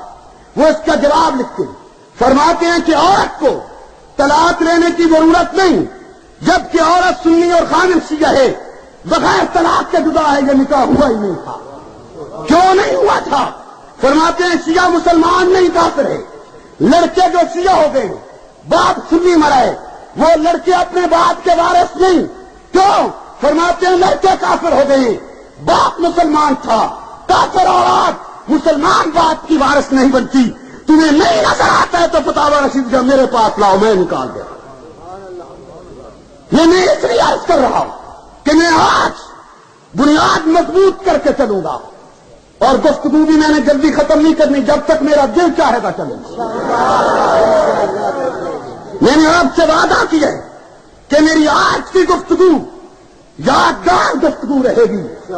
کوئی علم نہیں زندگی کب تک ہے، نہیں ہے علم کے دوبارہ آپ کے پاس آیا جا سکے گا یا نہیں. پہلے کتنی مدت بعد حاضری ہوئی ہے، لیکن یہ بات ڈنکے کی چوٹ کہہ جاؤں گا کہ جو شخص بھی میری تقریر کا رد کرنا چاہے وہ میرے تمام حوالہ جات کو نمبر وار توڑے پھر رد کرے. دلیل کے ساتھ گفتگو ہونی چاہیے، بلا دلیل نہیں. یہ میں نے تمام وہ حوالہ جات عرض کیے جو خصوصیت کے ساتھ اہل سنت مکتب فکر کے لیے تسلیم کرنے لازمی. بدقسمتی سے ایک تقسیم اور بھی ہے، بریلوی اور دیوبندی. میں چاہتا نہیں ہوں کہ اس تقسیم پہ بات کروں، نہ میں نے کبھی کی ہے، لیکن تسلی کے لیے بریلوی حضرات سے اور نوجوانوں سے بھی عرض کرتا ہوں کہ تم اگر یہ حوالہ جات نہ مانو، اگر کہ شاہ ولی اللہ بریلویوں دیوبندیوں اہل حدیثوں کا مشترک ہے، شاہ عبدالعزیز بریلوی دیوبندی کا مشترک ہے، مجدد الثانی بریلوی دیوبندیوں کا مشترک ہے، لیکن چلو اگر ان کی بات نہ بھی مانی جائے تو میں بریلوی نوجوانوں سے، بریلوی دوستوں سے عرض کرتا ہوں، فتاوی رضویہ اٹھاؤ، رد الرفقہ مولانا احمد رضا خان بریلوی کا اٹھا لو. اس میں احمد رضا خان بریلوی نے جو فتویٰ لکھا ہے اس کے اردو الفاظ یہ ہیں، وہ فرماتے ہیں کہ شیعوں کا بڑا ہو یا چھوٹا، مرد ہو یا عورت، دیہاتی ہو یا شہری، دیہاتی ہو یا شہری، مرد ہو یا عورت، قطعاً یقیناً لا ریب لا شک کافر اور خارج الاسلام ہے. یہ لکھتے لکھتے آگے لکھتی کہتے ہیں کہ جو شیعوں کو کافر نہ سمجھے اس کے لیے پھر لفظ استعمال کیے، من شک فی کفر ہی وعذابی فقط کفرا. کہتے ہیں جو شیعوں کے کفر میں شک کرے وہ بھی کافر ہے. اٹھاؤ فتاوی رضویہ، میں نے تو نہیں لکھا. رد الرفقہ اٹھاؤ، میں نے نہیں لکھا ہے. علماء دیوبند کی بات ہے تو اپنے اکابرین کے فتاوی جات پڑھ لیجئے. علماء بریلی کی بات ہے تو ان کے فتاوی جات پڑھ لیجئے. علماء اہل حدیث کی بات ہے تو اہل حدیث علماء کے فتاوی جات پڑھ لیجئے. اس میں آپ کو شیعوں کے خلاف فتویٰ کفر ملے گا اور ضرور ملے گا. اگر فقہاء کی بات کرتے ہو تو اگر علمگیری اٹھاؤ اور سوچنا سمجھنا چاہتے ہو تو در مختار اٹھاؤ جو ہر مفتی کی نیت میں پڑی ہے، اس میں لکھا ہوا ہے کہ جو شخص صدیق اکبر کی صحابیت کا انکار کرتا ہے وہ قطعاً مسلمان نہیں بلکہ کافر ہے۔ آپ کہاں تک مجھے لے کے چلیں گے اور میں کہاں تک ان حوالہ جات کا انبار لگاتا چلا جاؤں گا؟ رب کعبہ کی قسم، تسلی کرنے کے بعد میں نے یہ آواز بلند کی ہے، 20 برس سیرت کا مطالعہ کیا ہے طالب علم کے دور سے، اور صرف مطالعہ ہی نہیں کیا بلکہ تنقیدی نگاہ سے مطالعہ کیا ہے کہ پتہ چلے، حقائق معلوم ہوں کہ حقیقت کیا ہے، باطل کیا ہے، جھوٹ کیا ہے، سچ کیا ہے اور حقائق کیا ہے۔ گرامی قدر سامعین، سوچ سمجھ کر میں نے یہ آواز اٹھائی ہے۔ مزید کہتا جاؤں، امام اہل سنت رئیس المناظرین علامہ عبدالشکور لکھنوی کو آج دنیا سے گئے ہوئے بھی تقریباً نصف صدی بیت رہی ہے، نصف صدی کے قریب۔ آج سے 70 سال پہلے عبدالشکور لکھنوی نے شیعوں کو ایک چیلنج دیا تھا، جو چیلنج ان کے رسالہ النجم میں موجود ہے۔ یہ چیلنج تھا کہ دنیا جہان کا کوئی شیعہ اگر اپنا ایمان قرآن پر اور ختم نبوت پہ ثابت کر دے تو حضرت لکھنوی لکھتے ہیں مالک عرش کی قسم عبدالشکور شیعہ ہو جائے گا۔ میں پوچھنا چاہتا ہوں، کیا عبدالشکور لکھنوی غیر معتبر عالم تھا؟ کیا عبدالشکور لکھنوی جذباتی مولوی تھا؟ کیا عبدالشکور لکھنوی فرقہ واریت پھیلاتا رہا ہے؟ کیا عبدالشکور لکھنوی متقی اور پرہیزگار عالم نہیں تھا؟ میرا تمام مکتب فکر اس کو امام اہل سنت کہتے، اور وہ یہ اعلان کر رہا ہے آج 70 سال بیت گئے ہیں امام اہل سنت کے اعلان کو شیعہ کے بڑے چھوٹے کسی نے اس چیلنج کو قبول نہیں کیا۔ میں آج پھر عبدالشکور لکھنوی کے چیلنج کو دہراتا ہوں کہ دنیا جہان کا کوئی شیعہ اپنا ایمان اس قرآن پر ختم نبوت پہ ثابت کر دے، رب کعبہ کی قسم عبدالشکور لکھنوی کی اتباع میں بات کرتا ہوں کہ حق نواز شیعہ ہو جائے گا۔ آؤ ہمارے چیلنج کو قبول کرو، ہمیں فرقہ واریت کے تانے دے کر ہماری راہ مت روکو، یہ راہ نہیں رکے گی۔ ہم سمجھ چکے ہیں کہ شیعت کتنا بڑا خطرناک فتنہ ہے، اور خصوصاً خمینی کے انقلاب کے بعد پاکستان میں جو گندا لٹریچر، جو غلاظت شیعت نے پھیلائی ہے، اس کی موجودگی میں لمحہ بھر کے لیے بھی نرمی نہیں کی جا سکتی ہے۔ میں نے علماء کرام کے فتاویات آپ کے سامنے رکھے۔ موجودہ دور کے علماء، آپ کے پشاور کے علماء کے دستخط ہیں، پنجاب کے علماء کے دستخط ہیں، بنگلہ دیش کے علماء کے دستخط ہیں، انڈیا کے، سعودی عرب کے، اور ان تمام ممالک اور اکابرین کے دستخطوں کے ساتھ ایک فتویٰ پاکستان میں شائع ہوا ہے۔ یہ میرے ہاتھ میں ہے۔ اس میں انڈونیشیا، عرب امارات، سعودی عرب، عراق، امریکہ، برطانیہ، انڈیا، بنگلہ دیش، پاکستان، پھر پاکستان کے چاروں صوبوں کے علماء کے دستخط موجود ہیں، اور الفاظ یہ ہیں کہ شیعہ کائنات کا بدترین کافر ہے۔ تنہا حق نواز تو نہیں، اکیلا میں تو نہیں یہ بات کہہ رہا، یہ کتاب پاکستان میں چھپی، حکومت اسے چیلنج کرے، شیعہ چیلنج کرے اس فتوے کو، تاکہ یہ تمام مفتی ہم عدالت میں لا کے کھڑے کر دیں کہ اپنے فتوے پہ دلائل دو۔ چیلنج کرنا چاہیے شیعوں کو، یہ نہیں کرنا چاہیے؟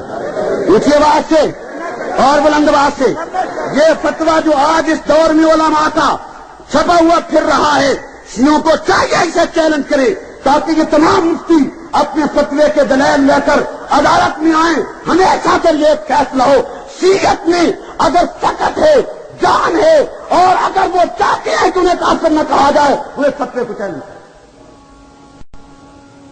نہیں کرنا چاہیے، اگر نہ کریں تو پھر تھی سادہ منہ بند کر ہی رکھو۔ یہ تھوڑی بہت پنجابی بھی سمجھ لیو کہ نہیں؟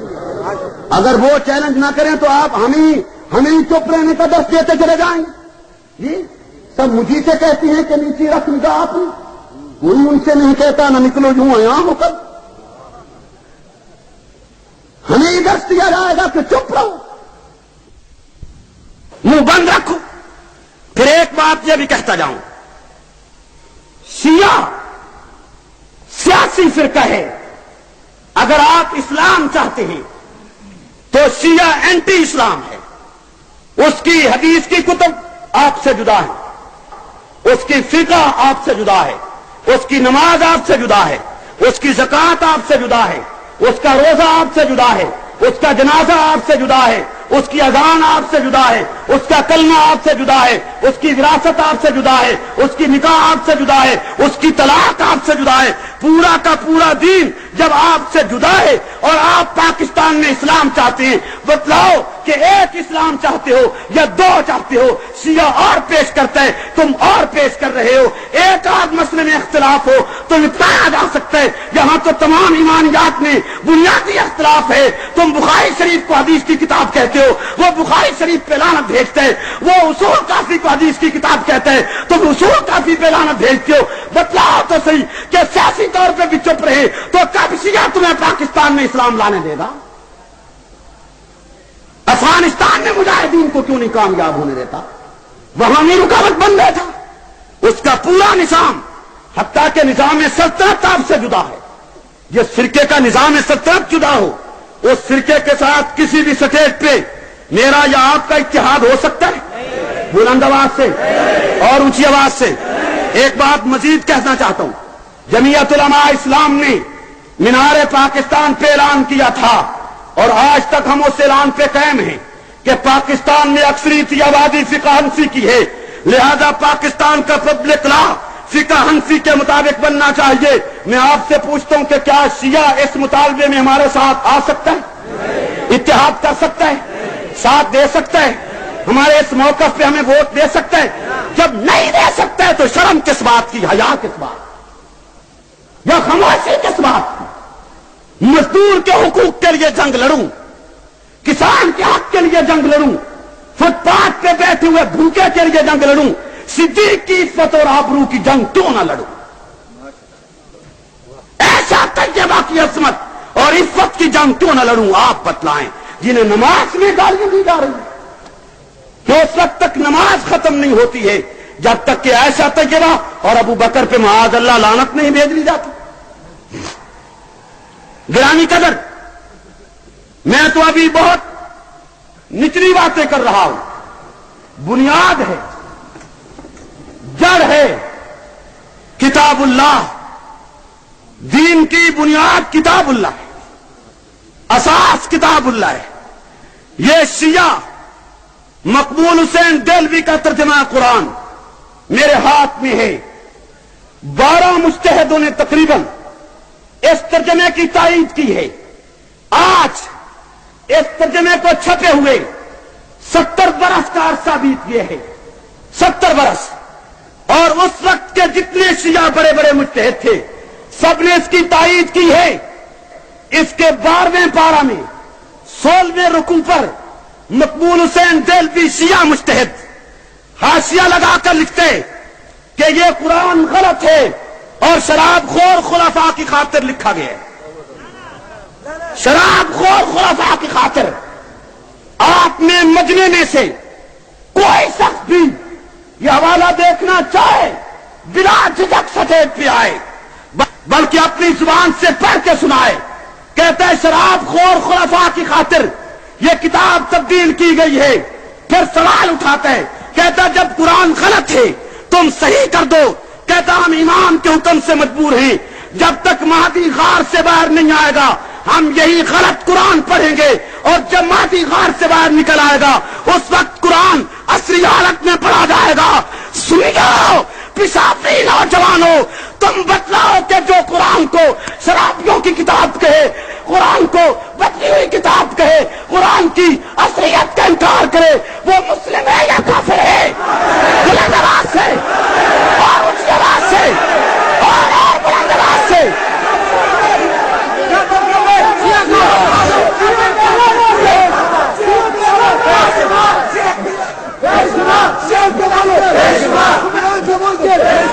الحمدللہ الحمدللہ میرے پاؤں ریت پہ نہیں پتھر پہ ہیں.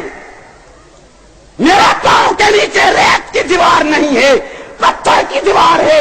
میں نے سوچ ساچ کے بات کی ہے. دلائل سے بات کیے، بتلاؤ کہ یہ لٹریچر اسمبلی میں زیر بحث آئے یا نہ آئے؟ رشتی کی کتاب زیر بحث آتی ہے، توجہ کر، رشتی کی کتاب زیر بحث آتی ہے تو یہ کیوں زیر بحث نہ لایا جائے جس میں قرآن کو شرابیوں کی کتاب لکھا گیا؟ میں دیکھتا ہوں پھر ممبران اسمبلی کیسے شیعوں کو مسلمان مانتے ہیں، گیا گزرا ممبر اسمبلی ہو، لیکن جب اس کے سامنے یہ کفریات آئیں گی، اس کے دل میں رتی بھر بھی ایمان ہے تو وہ انکار کر سکتا ہے؟ بلند آواز سے بولیے۔ پھر یہ بات اسمبلی میں آنی چاہیے یا نہیں آنی چاہیے؟ آنی چاہیے، ہاتھ کھڑے کر کے تائید کیجیے کہ آنی چاہیے۔ یہ لٹریچر آئے زیر بحث، یہ لٹریچر اسمبلی میں زیر بحث آنا چاہیے۔ بڑی سے بڑی کتاب لیجیے شیعوں کی، بڑی سے بڑی، اس میں قرآن کے خلاف لکھا ہوا ہے۔ ایک کتاب عبد الکریم مشتاق شیعہ نے لکھی ہے، لٹریچر بے پناہ ہے، اتنے طویل سفر سے آپ لایا نہیں جا سکتا، خدا کی قسم۔ 1000 تمہاری 10 ہماری کتاب کا نام ہے، تھک تو نہیں گئے؟ کراچی سے چھپی ہے، کراچی سے۔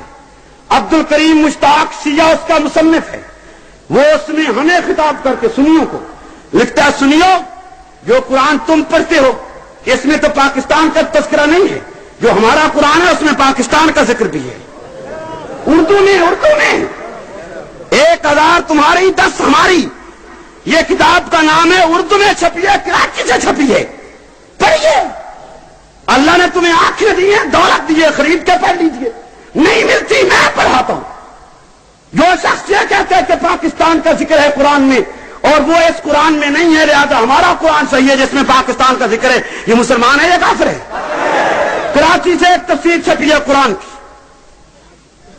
سید مظفر حسین کراچی سے، اس میں وہ بحث کرتا ہے آیات وضو پر، کہتا ہے کہ قرآن تو جو وضو بتلا رہا ہے شیعوں کا وہ وضو نہیں ہے، شیعہ پاؤں پہ مسا کرتے ہیں، قرآن پاؤں دھونے کا آرڈر کر رہا ہے، تو سوال اٹھاتا ہے کہ پھر تمہارا وضو کیسے صحیح ہے، قرآن تو تمہارے وضو کی تائید نہیں کر رہا، تو لکھتا اس پہ لکھتا ہے، کہتا ہمارا وضو صحیح ہے، قرآن غلط ہے، قرآن کی تفسیر کے نام سے۔ یہ لوگ مسلمان ہیں، نعرے بلند کرنے آسان ہے، خمینی کے فوٹو لگا لینے آسان بات ہے، ہم پاگل نہیں ہیں، ہمیں کسی سے ذاتی دشمنی نہیں ہے، ہمارے سامنے یہ لٹریچر آیا ہے شیعت کا جس کی وجہ سے ہمیں یہ آواز بلند کرنا پڑا۔ شیعوں کی بڑی سے بڑی کتاب لیجیے، اصول کافی لیجیے، اس میں لکھا ہے قرآن پورا نہیں ہے۔ شیعوں کی تفسیر کلی اٹھائیے، اس میں لکھا ہے قرآن پورا نہیں ہے۔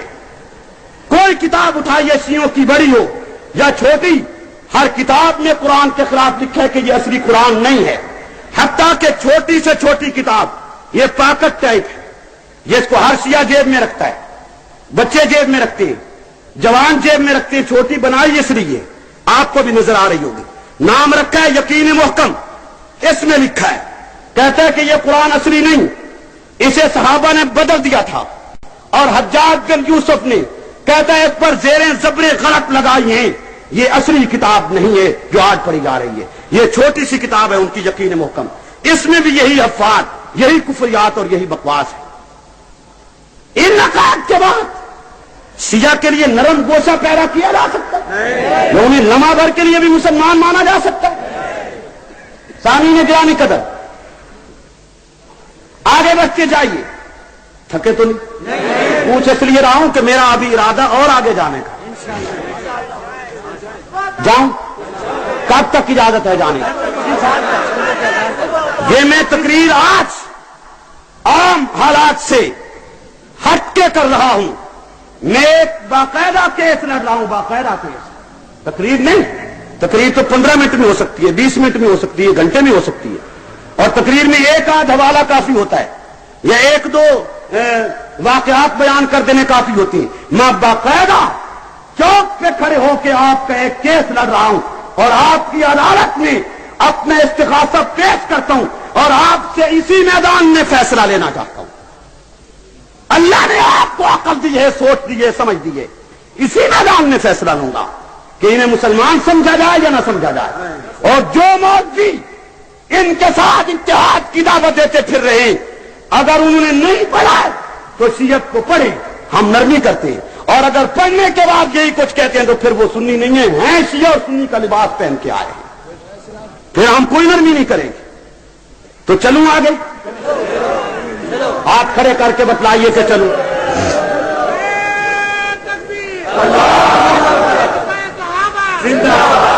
گرامی قدر سامعین، سیاہ کی یہ کتاب، ٹائٹل دیکھتے جائیے، کتاب کا حجم دیکھتے جائیے۔ احسن المقام لاہور سے چھپی ہے۔ کہاں سے چھپی ہے؟ نام کیا ہے؟ یہ ترجمہ ہے ایک فارسی کتاب کا جس کا نام منتہی الاعمال ہے۔ اس کتاب میں، اور چھپی کس جگہ سے؟ جامعہ المنتظر لاہور سے، جو ایران کے صدر خامنائی کی آمد پر استقبالیہ ادارہ بنا رہا تھا۔ یہ مرکز ہے شیعہ کا جامعہ المنتظر لاہور میں، اس سے یہ کتاب شائع کی گئی ہے۔ اور اس کتاب میں امام مہدی کی خصوصیات لکھی ہیں کہ مہدی کیا ہے اور کیا کرے گا۔ اس کتاب کے صفحہ 339 پر یہ تحریر کیا گیا ہے کہ امام مہدی جب آئے گا تو نئی شریعت لائے۔ توجہ ہے، امام مہدی جب آئے گا تو کیا کرے گا؟ نئی شریعت لائے گا۔ جو نئی شریعت لائے محمد رسول اللہ کے بعد، وہ مسلمان ہے؟ اونچی آواز سے۔ اور جو نئی شریعت کا عقیدہ رکھتا ہے وہ مسلمان ہے؟ محمد رسول اللہ کے بعد نئی شریعت آ سکتی ہے، لائی جا سکتی ہے۔ جو یہ عقیدہ رکھتا ہے وہ ختم نبوت کا منکر ہے یا نہیں ہے؟ یہ کتاب شیعوں کی نہ ہو، جامعہ المنتظر سے چھپی نہ ہو، اردو زبان نہ ہو، اس میں عبارت نہ ہو، یہ آپ گولی ہے۔ آپ میں سے جس کا دل چاہے آئیے یہی کھول کے پڑھ لیجئے، تسلی کر لیجئے، جب سے کے بعد تسلی کر لیجئے۔ اس میں تحریر ہے کہ مہدی نئی شریعت لائے گا، پھر نئی شریعت کے احکام بھی بتلائے ہیں۔ ان میں سے ایک حکم یہ بتلایا ہے کہ ہر 20 سالہ نوجوان جو دین نہیں پڑھے گا مہدی اس کو قتل کر دینے کا آرڈر کر دیں گے۔ 20 سالہ نوجوان جو دین نہیں پڑھے گا 20 سالہ عمر تک، اسے امام مہدی آ کے قتل کرنے کا آرڈر کر دیں گے۔ یہ نئی شریعت کے ایک حکم بھی اس میں نقل کر دیے۔ اور یہ بھی بتلایا کہ امام مہدی یہ تمام مسجدیں گرا دے گا جن مسجدوں کے مینار بنے ہوئے۔ کیوں؟ کہتے ہیں کہ یہ مسجدیں غلط بن گئی ہیں، مہدی یہ مسجدیں گرائے گا۔ اسی طرح یہ حق الیقین، ملا باقر مجلسی کی کتاب میرے ہاتھ میں ہے، اس میں بھی مہدی کے فضائل لکھے گئے ہیں کہ امام مہدی کیا کیا کرے گا۔ اس میں یہ بھی لکھے مہدی آئے گا، سر سے پاؤں تک ننگا ہوگا، اور سب سے پہلے مہدی کے ہاتھ پہ جو بیعت کرے گا وہ محمد رسول اللہ ہوگا۔ حق الیقین باقر مجلسی کی کتاب ایران سے چھپی ہوئی، ایران سے فارسی زبان میں لکھا ہے کہ جب مہدی باہر آئے گا غار سے، سر سے پاؤں تک ننگا، ماتھا ساتھ ننگا، اور اس کے ہاتھ پہ سب سے پہلے جس نے بیعت کرنی ہے وہ محمد رسول اللہ ہے۔ سنیو، تم سے پوچھتا ہوں کہ جو محمد رسول اللہ کو کسی اور کے ہاتھ میں بیعت کرائے وہ محمد کی صداقت، دیانت، عفت، تقدس، شرافت اور شان کا منکر ہے یا نہیں ہے؟ بلند آواز سے بولیے۔ وہ رسول اللہ کی توہین کر رہا ہے یا نہیں کر رہا؟ وہ محمد رسول اللہ کی عظمت کا انکار کر رہا ہے یا نہیں کر رہا؟ خاتم الانبیاء قائد ہیں، کسی کے مقتدی نہیں ہیں۔ یہ خاتم الانبیاء کو مہدی کے ہاتھ میں بیعت کرا رہا ہے، اور اسی پہ اس کے پیٹ کی مروڑ بند نہیں ہوئی۔ لکھتا ہے کہ جب مہدی غار سے نکلے گا ایسا کی قبر کھودے گا، ایسا طیبہ کا وجود نکال کر اس کے وجود پہ کوڑے برسائے گا۔ سنیت مٹ گئی، مولویت مٹ گئی، پیری مٹ گئی، مرشد مٹ گئے، جوان مٹ گئے، شعراء مٹ گئے، سیدہ کائنات طیبہ طاہرہ ام المومنین کے لیے لکھا جائے کہ قبر کھود کے اس کے وجود پہ کوڑے برسائے جائیں گے، تم زندہ کس لیے ہو؟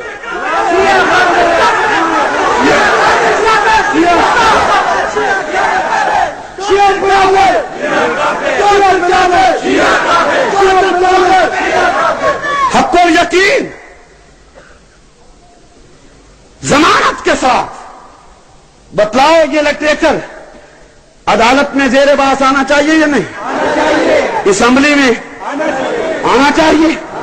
رشدی کی کتاب آئی ہے تو یہ نہیں آنی چاہیے، یہ اس سے کم کفر ہے، یہ اس سے کم خلاصت ہے، یہ بھی آنی چاہیے، یہ نہیں آنی چاہیے۔ اس لٹریچر کے خلاف بھی جلوس نکلنا چاہیے یا نہیں نکلنا چاہیے؟ یہ لٹریچر صرف ضبط ہونا چاہیے یا مصنفوں کو تختہ دار پہ لٹکنا چاہیے؟ بلند آواز سے بات کر کے بتلائیے۔ مجھے گالیاں دینا آسان ہے، سپاہ صحابہ پہ تقسیٰ کر لینا آسان ہے، لیکن ہمارے موقف کو سمجھنا اور پھر اسے بیان کرنا آسان نہیں۔ اسی موقف کو بیان کرنے کی وجہ شیعت نے مجھے 2 مرتبہ 302 کے کیس میں ملوث کیا ہے کہ میں اس طرح تختہ دار پہ لٹک جاؤں، لیکن شیعت کو اور دنیا یہودیت کو یقین ہونا چاہیے کہ قبر کی رات متعین ہے، وقت سے پہلے نہیں آ سکتی، اور نہ اس طرح موقف چھوڑا جا سکتا ہے۔ ہمیں جو بات سمجھ آئی ہم دلائل کے ساتھ کرتے ہیں، ہمارے ساتھ بات کی جائے، ہم قائل نہ کریں تو ہم مجرم ہیں۔ یہی حق الیقین ہے، یہ اس وقت میرے ہاتھ میں ہے، اس میں کہانی لکھی ہے، توجہ کیجئے، جگر پہ ہاتھ رکھیے۔ کہانی لکھی ہے کہ ایک دن شیطان کی علی ابن ابی طالب سے ملاقات ہو گئی، شیطان کی، تو علی نے شیطان کو کہا کہ شیطان تجھ سے بڑا اللہ کی مخلوق میں لعین، بے ایمان اور جہنمی کوئی نہیں۔ علی نے کہا سچ کہا یا نہیں کہا؟ اونچی آواز سے بولی، سچ کہا ہے نا؟ شیطان سے بڑا کوئی جہنمی ہے؟ شیطان سے بڑا لعین؟ اسی حق الیقین میں باقر مجلسی لکھتا ہے، کہتا ہے شیطان نے علی سے کہا علی آپ کو مغالطہ ہے، مجھ سے بڑے 2 بے ایمان ہیں۔ توجہ توجہ توجہ، اتحاد اتحاد کی رٹ لگانے والوں توجہ، شیطان علی سے کہتا ہے، حق الیقین میں روایت درج ہے کہ علی تجھے مغالطہ ہے، مجھ سے 2 اور بڑے بے ایمان ہیں۔ علی نے پوچھا وہ کون ہے؟ تو شیطان جواب دیتا ہے کہ ایک دن یہی مغالطہ مجھے ہوا اور میں نے رب سے پوچھا کہ یا اللہ میں کتنا کم بخت ہوں کہ تیری مخلوق میں مجھ سے بڑا بے ایمان ہی کوئی نہیں۔ تو اللہ نے مجھے جواب دیا تھا کہ شیطان تجھے مغالطہ ہے، تو اس سے بڑے 2 بے ایمان ہیں۔ تو شیطان علی سے آگے کہتا ہے، اس کتاب میں روایت ہے کہ میں نے اللہ سے پوچھا کہ یا اللہ وہ 2 کون ہیں، میں بھی دیکھنا چاہتا ہوں۔ تو اللہ نے مجھے دروغہ جہنم کے پاس بھیجا، شیطان کہتا ہے، اور فرمایا کہ دروغہ جہنم کو سلام کہے میرے، اور اسے کہے کہ مجھے تجھے وہ 2 آدمی دکھایا جو تجھ سے بڑے بے ایمان اور جہنمی ہیں۔ آگے کہتا ہے، باقر مجلسی لکھتا ہے کہ شیطان پھر دروغہ جہنم کے پاس گیا، اسے اللہ کا سلام کہا اور اسے کہا کہ مجھے لے چل، وہ 2 آدمی دکھا جو مجھ سے بڑے جہنمی اور بے ایمان ہیں۔ شیطان ساتھ اٹھا، نہ دروغہ جہنم ساتھ اٹھا، شیطان کے ساتھ ہوا اور لے چلا۔ چلتے چلتے آگے لکھتا ہے کہ جہنم کے اس طبقے میں لے گیا کہ جس طبقے میں شیطان سے بڑے 2 بے ایمان، بڑے 2 بدماش ابو بکر و عمر جل رہے تھے۔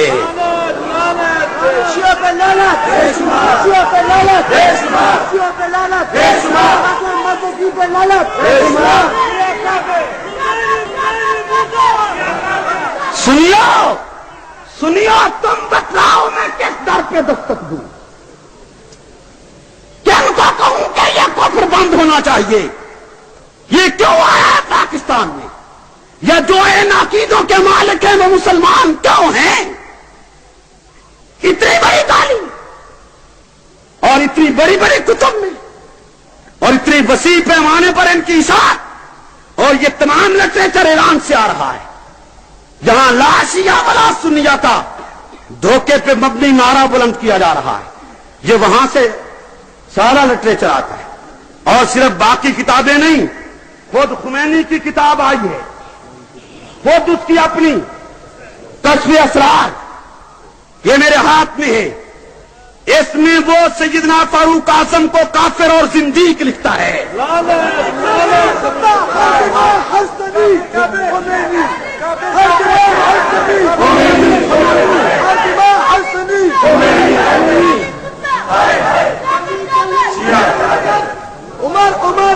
ہمارا دماغ تو خراب نہیں ہے، ہم بلا وجہ الزام نہیں لگاتے ہیں، یہ وہ کرتوت ہے جو شیعوں نے خود کی ہے، اب اس کرتوت کے بعد ہم انہیں معاف نہیں کر سکتے۔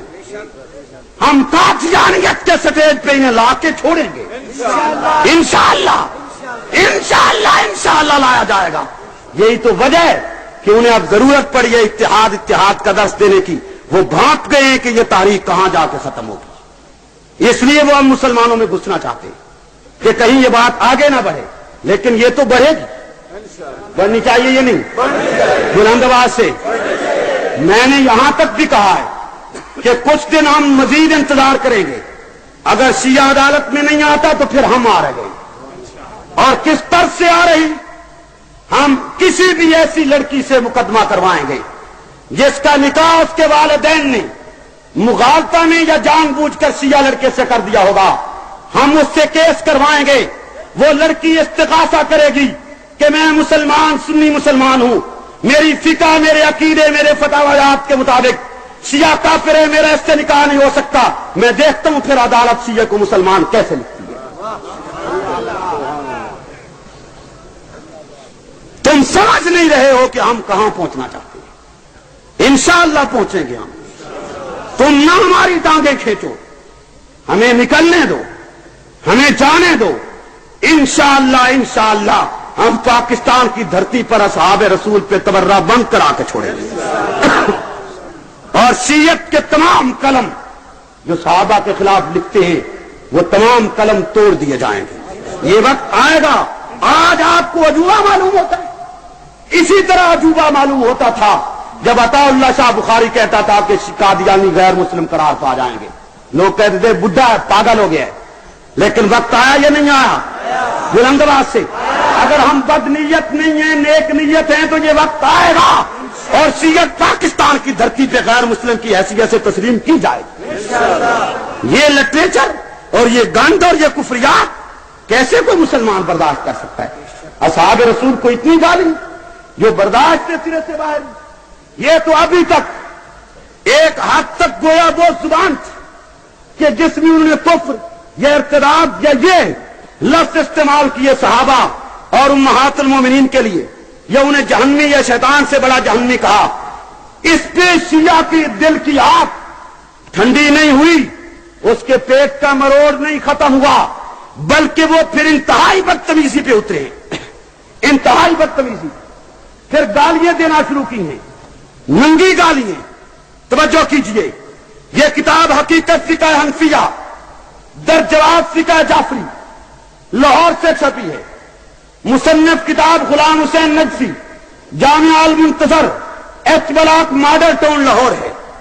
یہ اس کتاب میں صفحہ 72 پر لکھتا ہے سیدنا صدیق اکبر رضی اللہ تعالی عنہ کے لیے بکتے ہوئے انتہائی غلیظ زبان استعمال کرتے ہوئے حقیقت فقہ حنفیہ کے صفحہ 72 پہ لکھتے کہ ابو بکر صدیق کی خلافت ایسی ہے جیسے گدھے کا عضو تناسل.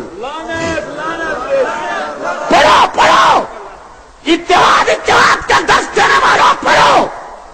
ان کے ساتھ اتحاد، ان کے ساتھ بھائی چارہ، ان کے ساتھ محبت و پیار کی پیگے.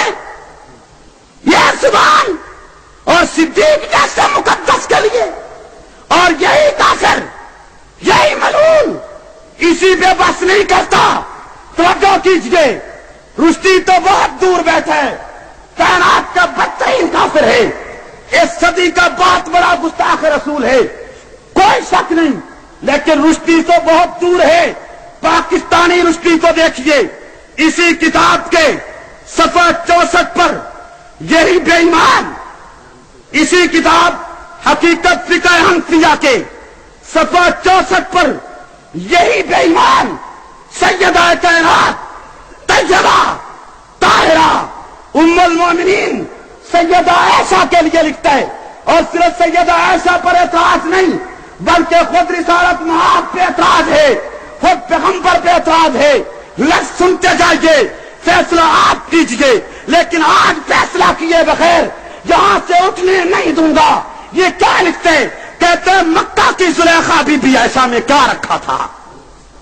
مکہ کی زلیخا بی بی عائشہ میں کیا رکھا تھا کہ حضور پاک نے اپنی ہم عمر بیویوں کے ہوتے ہوئے یا دوسری جوان عورتوں کے ملنے کے باوجود 6 سالہ ننھی اماں جی سے اپنی 50 برس کی سن میں شادی رچائی. بلند آواز سے لعنت کر دیجیے.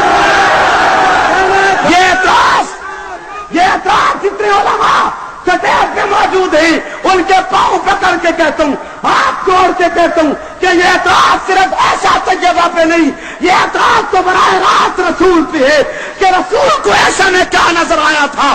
یہ رشتی سے کم کافر نہیں ہے, یہ رشتی سے کم ملعون نہیں ہے, یہ رشتی سے کم بدماش نہیں ہے, یہ رشتی سے کم کتا نہیں ہے, یہ رشتی سے کم دجال نہیں ہے. یہ براہ راست میرے رسول پہ اعتراض کر رہا ہے, براہ راست میرے پیغمبر کو گالی دے رہا ہے, براہ راست میرے رسول پہ تنقید کر رہا ہے.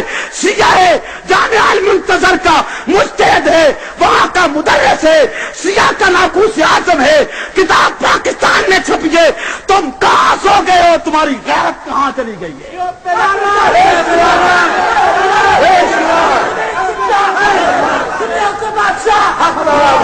خدا کی قسم اٹھا کے کہتا ہوں اور اس پہ بھروسہ, پاکستانی حکومت نے میری راہ نہ روکے اور مجھے چوکوں اور چوراہوں پر صرف چوکوں اور چوراہوں پر حکومت مجھے 1 ماہ بولنے دے, شیعت کو ایران جانے پہ مجبور نہ کر دوں تو مجھے جلا وطن کر دیا جائے. بات ساتھی کہتے ہیں بات سمجھ نہیں آئی, توجہ کیجیے. میں کہہ رہا ہوں, ٹھہریے, لاؤڈ سپیکر خاموشی کے ساتھ لگتا رہے گا. میں عرض یہ کر رہا ہوں, حکومت میری راہ نہ روکے, میرے پاؤں نہ پکڑے, میری راہ میں رکاوٹیں پیدا نہ کرے, خصوصاً سنی حکمرانوں سے اور سنی انتظامیہ سے درخواست ہے. 1 ماہ مجھے شہروں کے چوکوں اور چوراہوں پر شیعت کی غلاظت کو بیان کرنے کی اجازت دے دی جائے. میں شیعوں کو ایران جانے پہ مجبور نہ کر دوں تو مجھے جلا وطن کر دیا جائے.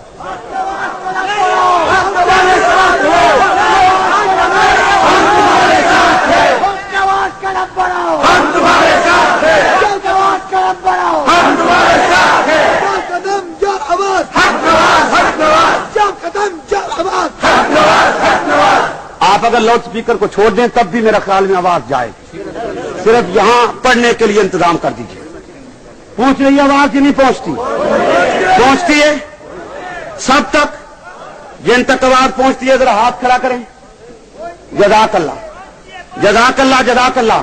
توجہ کیجیے, یہی ملعون غلام حسین نجفی اپنی اسی کتاب حقیقت فقہ جعفریہ کے, حقیقت فقہ حنفیہ کے اسی صفحہ 64 پر تحریر کرتا ہے واقعہ بخاری شریف کا, صحیح حدیث کہ جبریل سیدہ عائشہ کی تصویر لائے تھے اور رسالت مآب کو اطلاع دے گئے تھے کہ یا رسول اللہ, یہ عورت, یہ خاتون آپ کے حرم میں آئے گی, ام المومنین بنے گی, آپ کی آبرو بنے گی. جبریل یہ اطلاع دے گئے تھے, بخاری شریف میں واقع ہے. یہ ملعون اسی کتاب کے صفحہ 64 پر یعنی حقیقت فقہ حنفیہ لکھتا ہے کہ ایسا کوئی امریکن مین یا برطانوی لیڈی تھی.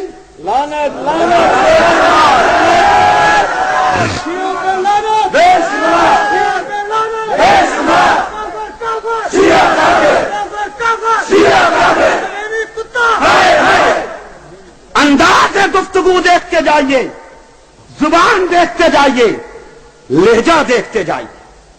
یہ کتابیں, یہ لٹریچر, یہ غلاظتیں کس مسلمان کے لیے قابل برداشت ہیں؟ گرامی قدر, ابھی تو میں سمجھتا ہوں کہ یہ بھی بہت کم ہے. شیعت اس سے آگے نکلی ہے. شیعت نے اس سے زیادہ غلیظ زبان استعمال کرنے سے دریغ نہیں کیا ہے. توجہ رہے, یہ کتاب بغاوت بنو امیہ غلام حسین نقوی ملعون کی لکھی ہوئی ہے جس کی پہلی تھی، اور یہ کتاب بھی لاہور سے چھپی ہے، ہزاروں کی تعداد میں ملک میں تقسیم ہوئی ہے۔ اس کتاب میں یہ ملعون صحابہ کرام کو ماں بہن کی گالیاں دیتا چلا گیا ہے، صحابہ کرام کو گندی گالی دیتا چلا گیا ہے، حتیٰ کہ یہ ملعون اسی کتاب کے صفحہ 331 پر لکھتا ہے عمر ابن عاص کے لیے، کون عمر ابن عاص؟ فاتح مصر۔ کون عمر ابن عاص؟ کون عمر بن عاص؟ پیغمبر کا جلیل القدر صحابی۔ کون عمر ابن عاص؟ نبی کا پربودہ صحابی، ملت اسلامیہ تعظیم قائد عمر ابن عاص رضی اللہ عنہ کے لیے اس ملعون نے صفحہ 331 پر لکھا ہے، اور انہیں ماں کی گالی دیتے ہوئے لکھا ہے، کہتے ہیں کہ عمر بن عاص کی والدہ، عمر ابن عاص کی ماں اتنی بڑی بدماش تھی کہ اس کی ٹانگیں رات اور دن میں کبھی زمین پہ نہیں آئی۔ یہ زبان ہے، سنیو یہ زبان ہے، یہ لیتا ہے، یہ تحریر ہے، یہ پارلیمانی لیٹ ہے، یہ کوثر و تسنیم کا دلیل زبان ہے، یہ جامع المنتظر لاہور سے چھپ رہی ہے۔ صحابی رسول کو 1400 سال بعد ماں کی گالی، گندی گالی، ننگی گالی، آئے میری ماں کو گالی کوئی تعریف نہ کرے، تمہاری ماں کو کوئی گالی تعریف نہ کرے۔ صحابہ وارث ہو گئے، ان کے وارث مٹ گئے ہیں، تم مر گئے ہو کہ 1400 سال بعد ان کی ماں کو معاف نہیں کیا جا رہا۔ غلام حسین نشویت کتا، غلام حسین نشویت لانتی کتا، واجب القتل۔ سامعین محترم، اصحاب رسول کو ماں بہن کی گالی دیتے ہوئے شیعہ اس حد تک نکل گئے۔ یہ کلید مناظرہ یہ بھی لاہور سے چھپی ہے، کوئی سزا نہیں ان کافروں کے لیے، کوئی سزا نہیں ان مجرموں کو۔ اس میں لکھا ہے، کہتا ہے معاویہ بن ابی سفیان کی والدہ، نانی اور دادی تینوں زناکار اور فحش عورتیں، برداشت ہے تمہارے لیے یہ زبان، اور اسی پہ بس نہیں کرتا، یہ کائنات کا بدترین ملعون یہ بھی لکھتا ہے، کہتا ہے کہ ابو بکر صدیق اور عائشہ اور غلام احمد قادیانی ایک جیسے لوگ تھے۔ اسی طریقے مناظرہ میں لکھا ہے، میں کہاں تک ان کفریات کو تمہارے سامنے نقل کرتا جاؤں، اور کہاں تک میں ان خلافتوں کو بیان کرتا چلا جاؤں، اور کہاں تک تمہیں شیعہ کے ان گندے عقائد سے مطلع کروں۔ یہ تو صرف وہ کتابیں ہیں جو عام طور پر نجی طور چھپتی ہیں، جو رسالہ حکومت کی منظوری سے نکلتا ہے، خیر العمل یہ میرے پاس موجود ہے، ماہنامہ رسالہ ہے نومبر 87 کا، اس کے اداریے میں لکھے یہ قرآن غلط ہے، یہ قرآن کلام اللہ نہیں ہے، اس قرآن میں خط مبعث ہے، اس قرآن میں جوڑ توڑ ہے، یہ رسالہ حکومت کی منظوری سے چھپتا ہے، خیر العمل اس کا نام ہے، لاہور سے شائع ہوتا ہے، ہر مہینے شائع ہوتا ہے، نومبر 87 کا رسالہ میرے ہاتھ میں ہے، اور اس میں 9 صفحے سیاہ کیے ہیں، لکھا ہے یہ قرآن عصری نہیں، یہ کلام الہی نہیں، یہ کتاب اللہ نہیں ہے۔ تم بتلاؤ ان عقائد کی موجودگی میں ہم کہاں جائیں، کسے دعوت دیں اور کس کو پکاریں، کس کو بتلائیں؟ یہ خمینی کی کتاب اتحاد و یکجہتی جو 20,000 کی تعداد میں پاکستان میں تقسیم کی گئی ہے، اس میں خمینی کا خطبہ وہ لکھتا ہے کہ جتنے رسول آئے سب کے سب ناکام واپس گئے، حتیٰ کہ محمد الرسول اللہ بھی ناکام واپس گئے۔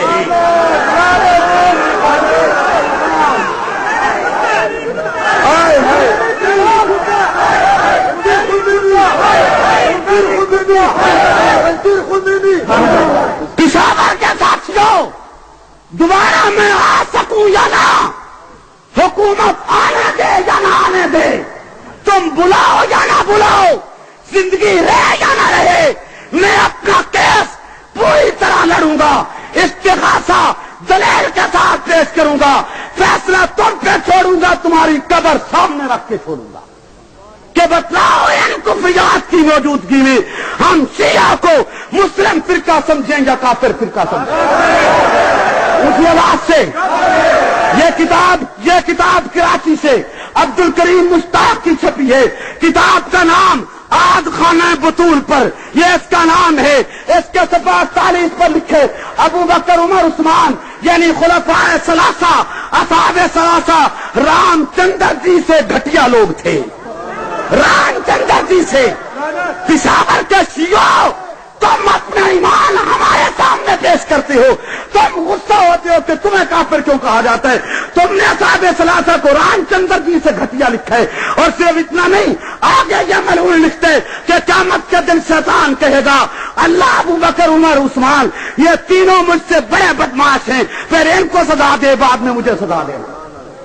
آج خانہ بطول پر اردو زبان میں یہ لٹریچر آپ کے ملک میں ہے، تم نے رکوایا، تم نے یہ لٹریچر ضبط کرائے، تم نے ان مصنفوں کو سزا دلوائی، تم نے اس کے لیے کوئی لائحہ عمل تیار کیے، تم نے اس کے لیے کوئی سوچ سوچی ہے، تم نے اس کے لیے کوئی پروگرام تجویز کی ہے.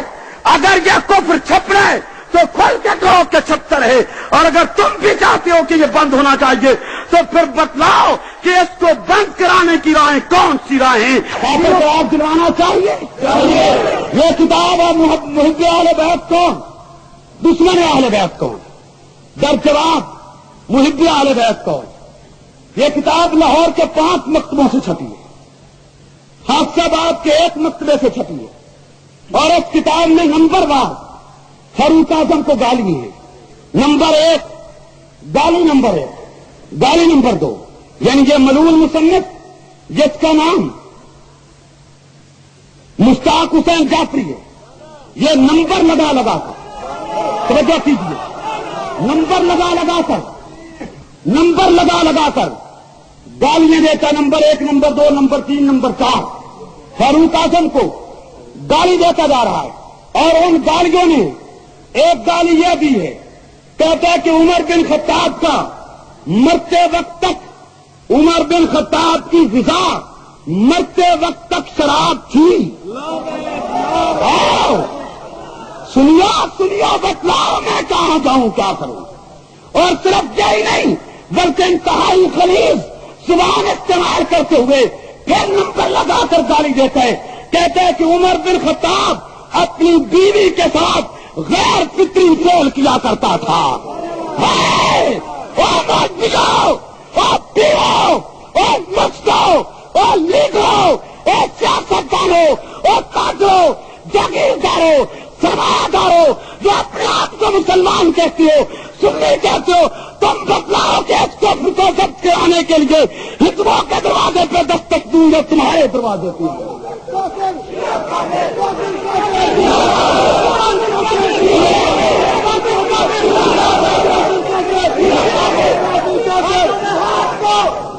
اور یہ کے بعد مت مغالطہ میں رہو، سنیو، مت مغالطہ میں رہو. یہ روشنی مجھے آپ کو نہیں دیکھنے دیتی. آپ مجھے دیکھ لیں، میں نے سچی بات کی ہے یا غلط کی ہے.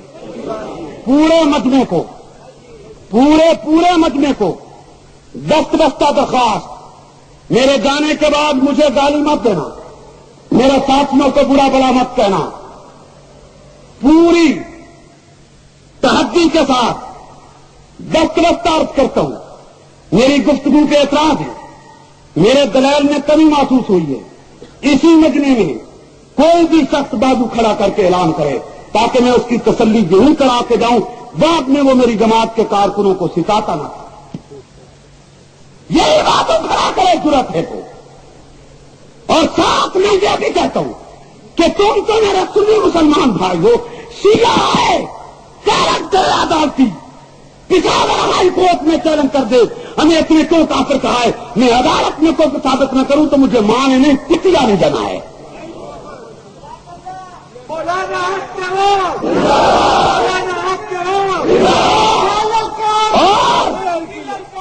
اور یہ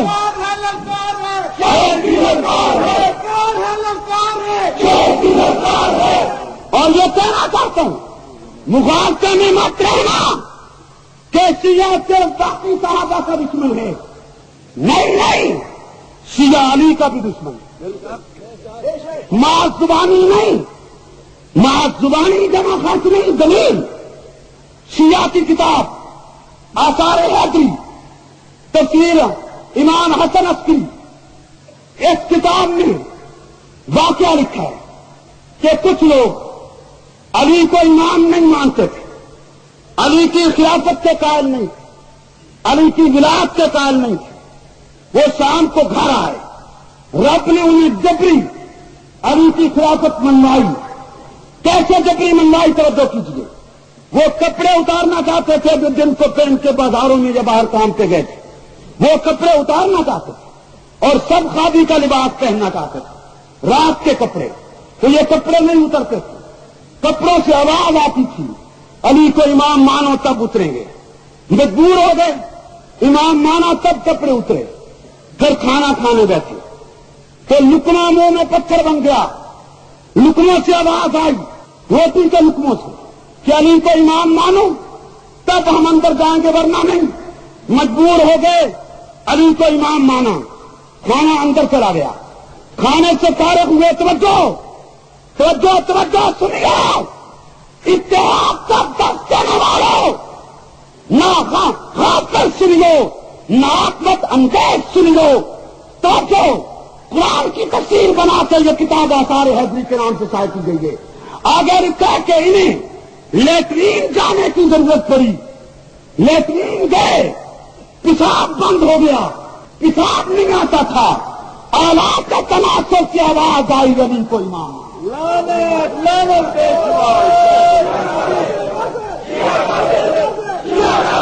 آلات کے تناسب سے لیٹرین کی گندگی الگ, اعلیٰ تناسب کا پیشاب کی گندگی الگ, لیٹرین کا تعفن الگ. اور اس گندی جگہ سے, گندے مقام سے شیعہ علی کا نام نکلوا رہا ہے. اگر رب نے علی کی امامت کے لیے مجبور کرنا تھا تو ابو بکر عمر کو کیوں نہ مجبور کر دیا. اس کو مجبور کرنا تھا تو ابی جہل و بلال کو مجبور کر کے محمد رسول اللہ کا کلمہ کیوں نہ پڑھا دیا. لا اکراہ فی الدین آیت کرا گئی ہے.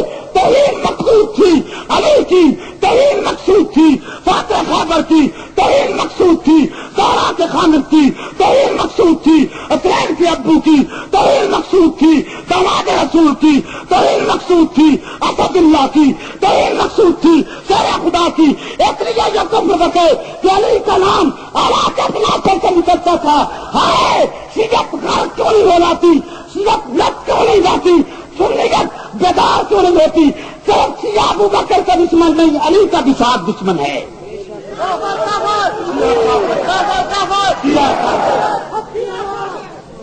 علی کا منکر, علی کا منکر, علی کا منکر. میرے سنی بھائیوں, میرے سنی بھائیوں, آخری بات بند کر دیجیے.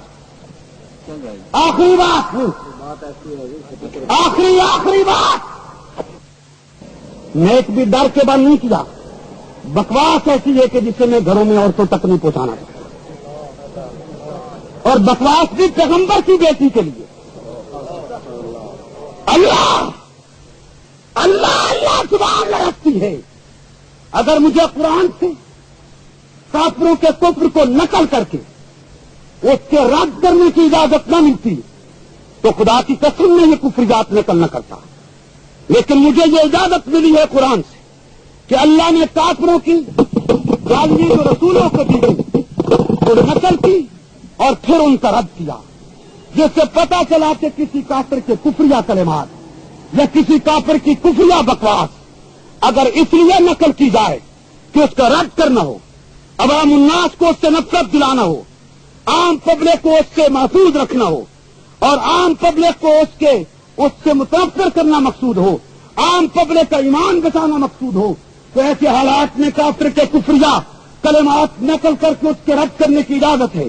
نقل کفر کو نباشت کے اصول کے تحت اگر یہ گنجائش نہ ہوتی, خدا کی قسم میں یہ الفاظ قسم نقل نہ کرتا جو میرے رسول کی لخت جگر کے لیے آئے ہیں، جو میرے پیغمبر کی بیٹی کے لیے آئے ہیں، جو حسنین کی والدہ کے لیے آئے ہیں، جو سیدہ زہرا کے لیے آئے ہیں، جو طیبہ طاہرہ کے لیے آئے ہیں، جس نے چکی پیس کے زندگی گزار دی ہے، جو عفیفہ کائنات کے لیے آئے ہیں، جو عفت معاف کے لیے آئے ہیں، جو تقدس معاف کے لیے آئے ہیں، جو آبرو رسول کے لیے آئے ہیں، جو عفت معاف خاتون کے لیے آئے ہیں، کہ جو آتی ہے تو رسالت پناہ باپ ہونے کے باوجود، رسول ہونے کے باوجود، آقا ہونے کے باوجود، مرشد و مولا ہونے کے باوجود کھڑے ہو کے بیٹی کا استقبال کرتی ہیں. اور وہ بیٹی کہ جو کہتی ہے جنازہ رات کو اٹھے، کیوں میرے کپڑے کفن پہ بھی غیر محرم کی نگاہ نہیں آنی چاہیے. وہ بیٹی کہ جس کے سر کے بال سے سورج شرما جایا کرتا تھا، اس طیبہ کے لیے، اس طاہرہ کے لیے، اس مقدسہ کے لیے، اس منزہ کے لیے، اس عفیفہ کے لیے، اس پیغمبر کی آبرو کے لیے سیاہ کفر بکتا ہے، غلاظت بکتا ہے، جبر بکتا ہے، گالی دیتا ہے، تباہ کرتا ہے. ملا باقر مجلسی سیاہ کا مستحد ہے. جلال جون نے سیدہ زہرا کی شادی کی پہلی رات کا واقعہ لکھتے، ہائے اللہ زبان لڑکتی ہے، دل کاپتا ہے، کہاں جاؤں، مولوی شخصیت کو نہیں سمجھ رہی، عوام کیا سمجھیں گے. باقر مجلسی لکھتے، جلال الجون میں لکھتے، اردو ترجمہ پاکستان میں چھپا، فارسی ایران سے آئی ہے. پہلی رات کا واقعہ سیدہ کے لیے لکھے، زہرا کے لیے لکھے کہ جب رسالت مآب نے فاطمہ زہرا کی شادی کر کے رخصت کیا، علی کے ساتھ بھیجا، تو آہستہ سے فرمایا فاطمہ جب تک میں نہ آؤں اس وقت تک علی کے ساتھ کام نہیں کرنا.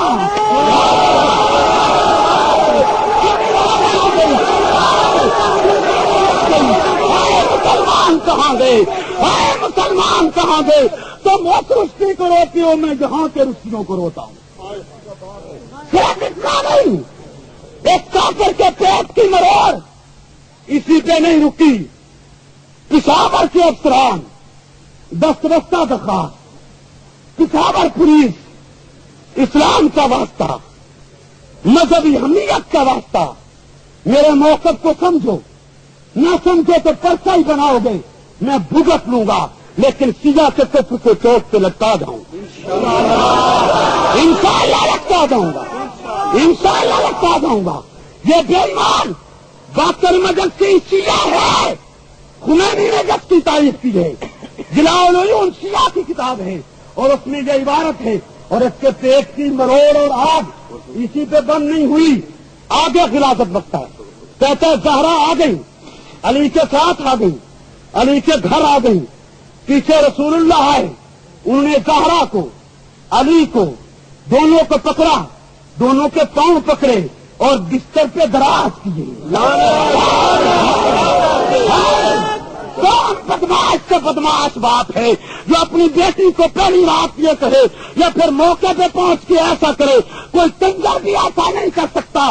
لیکن یہ کائنات کا بدترین کافر زہرا کا، علی کا اور میرے رسول کا یہ نقشہ پیش کر رہا ہے. اگر یہ کافر نہیں ہے تو کائنات میں کوئی کافر نہیں ہے.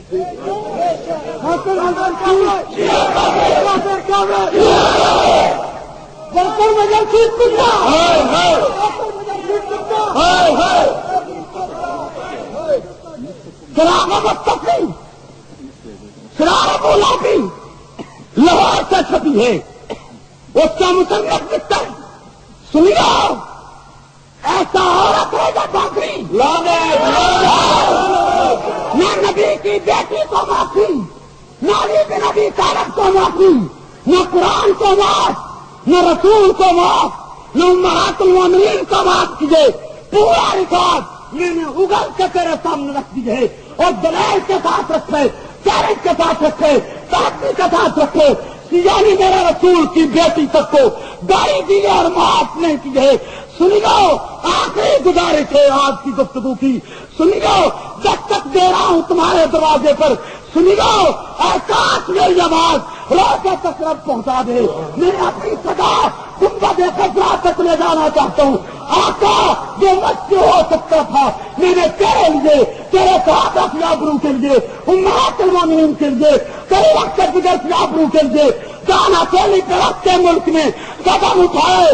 زندگی لگ جائے، بچے لگ جائیں، جان لگ جائے، وطن لگ جائے پر ان مقدس شخصیات کی آخروں کے تحفظ کے لیے یہ دین لے کے میدان میں کھڑا ہوں.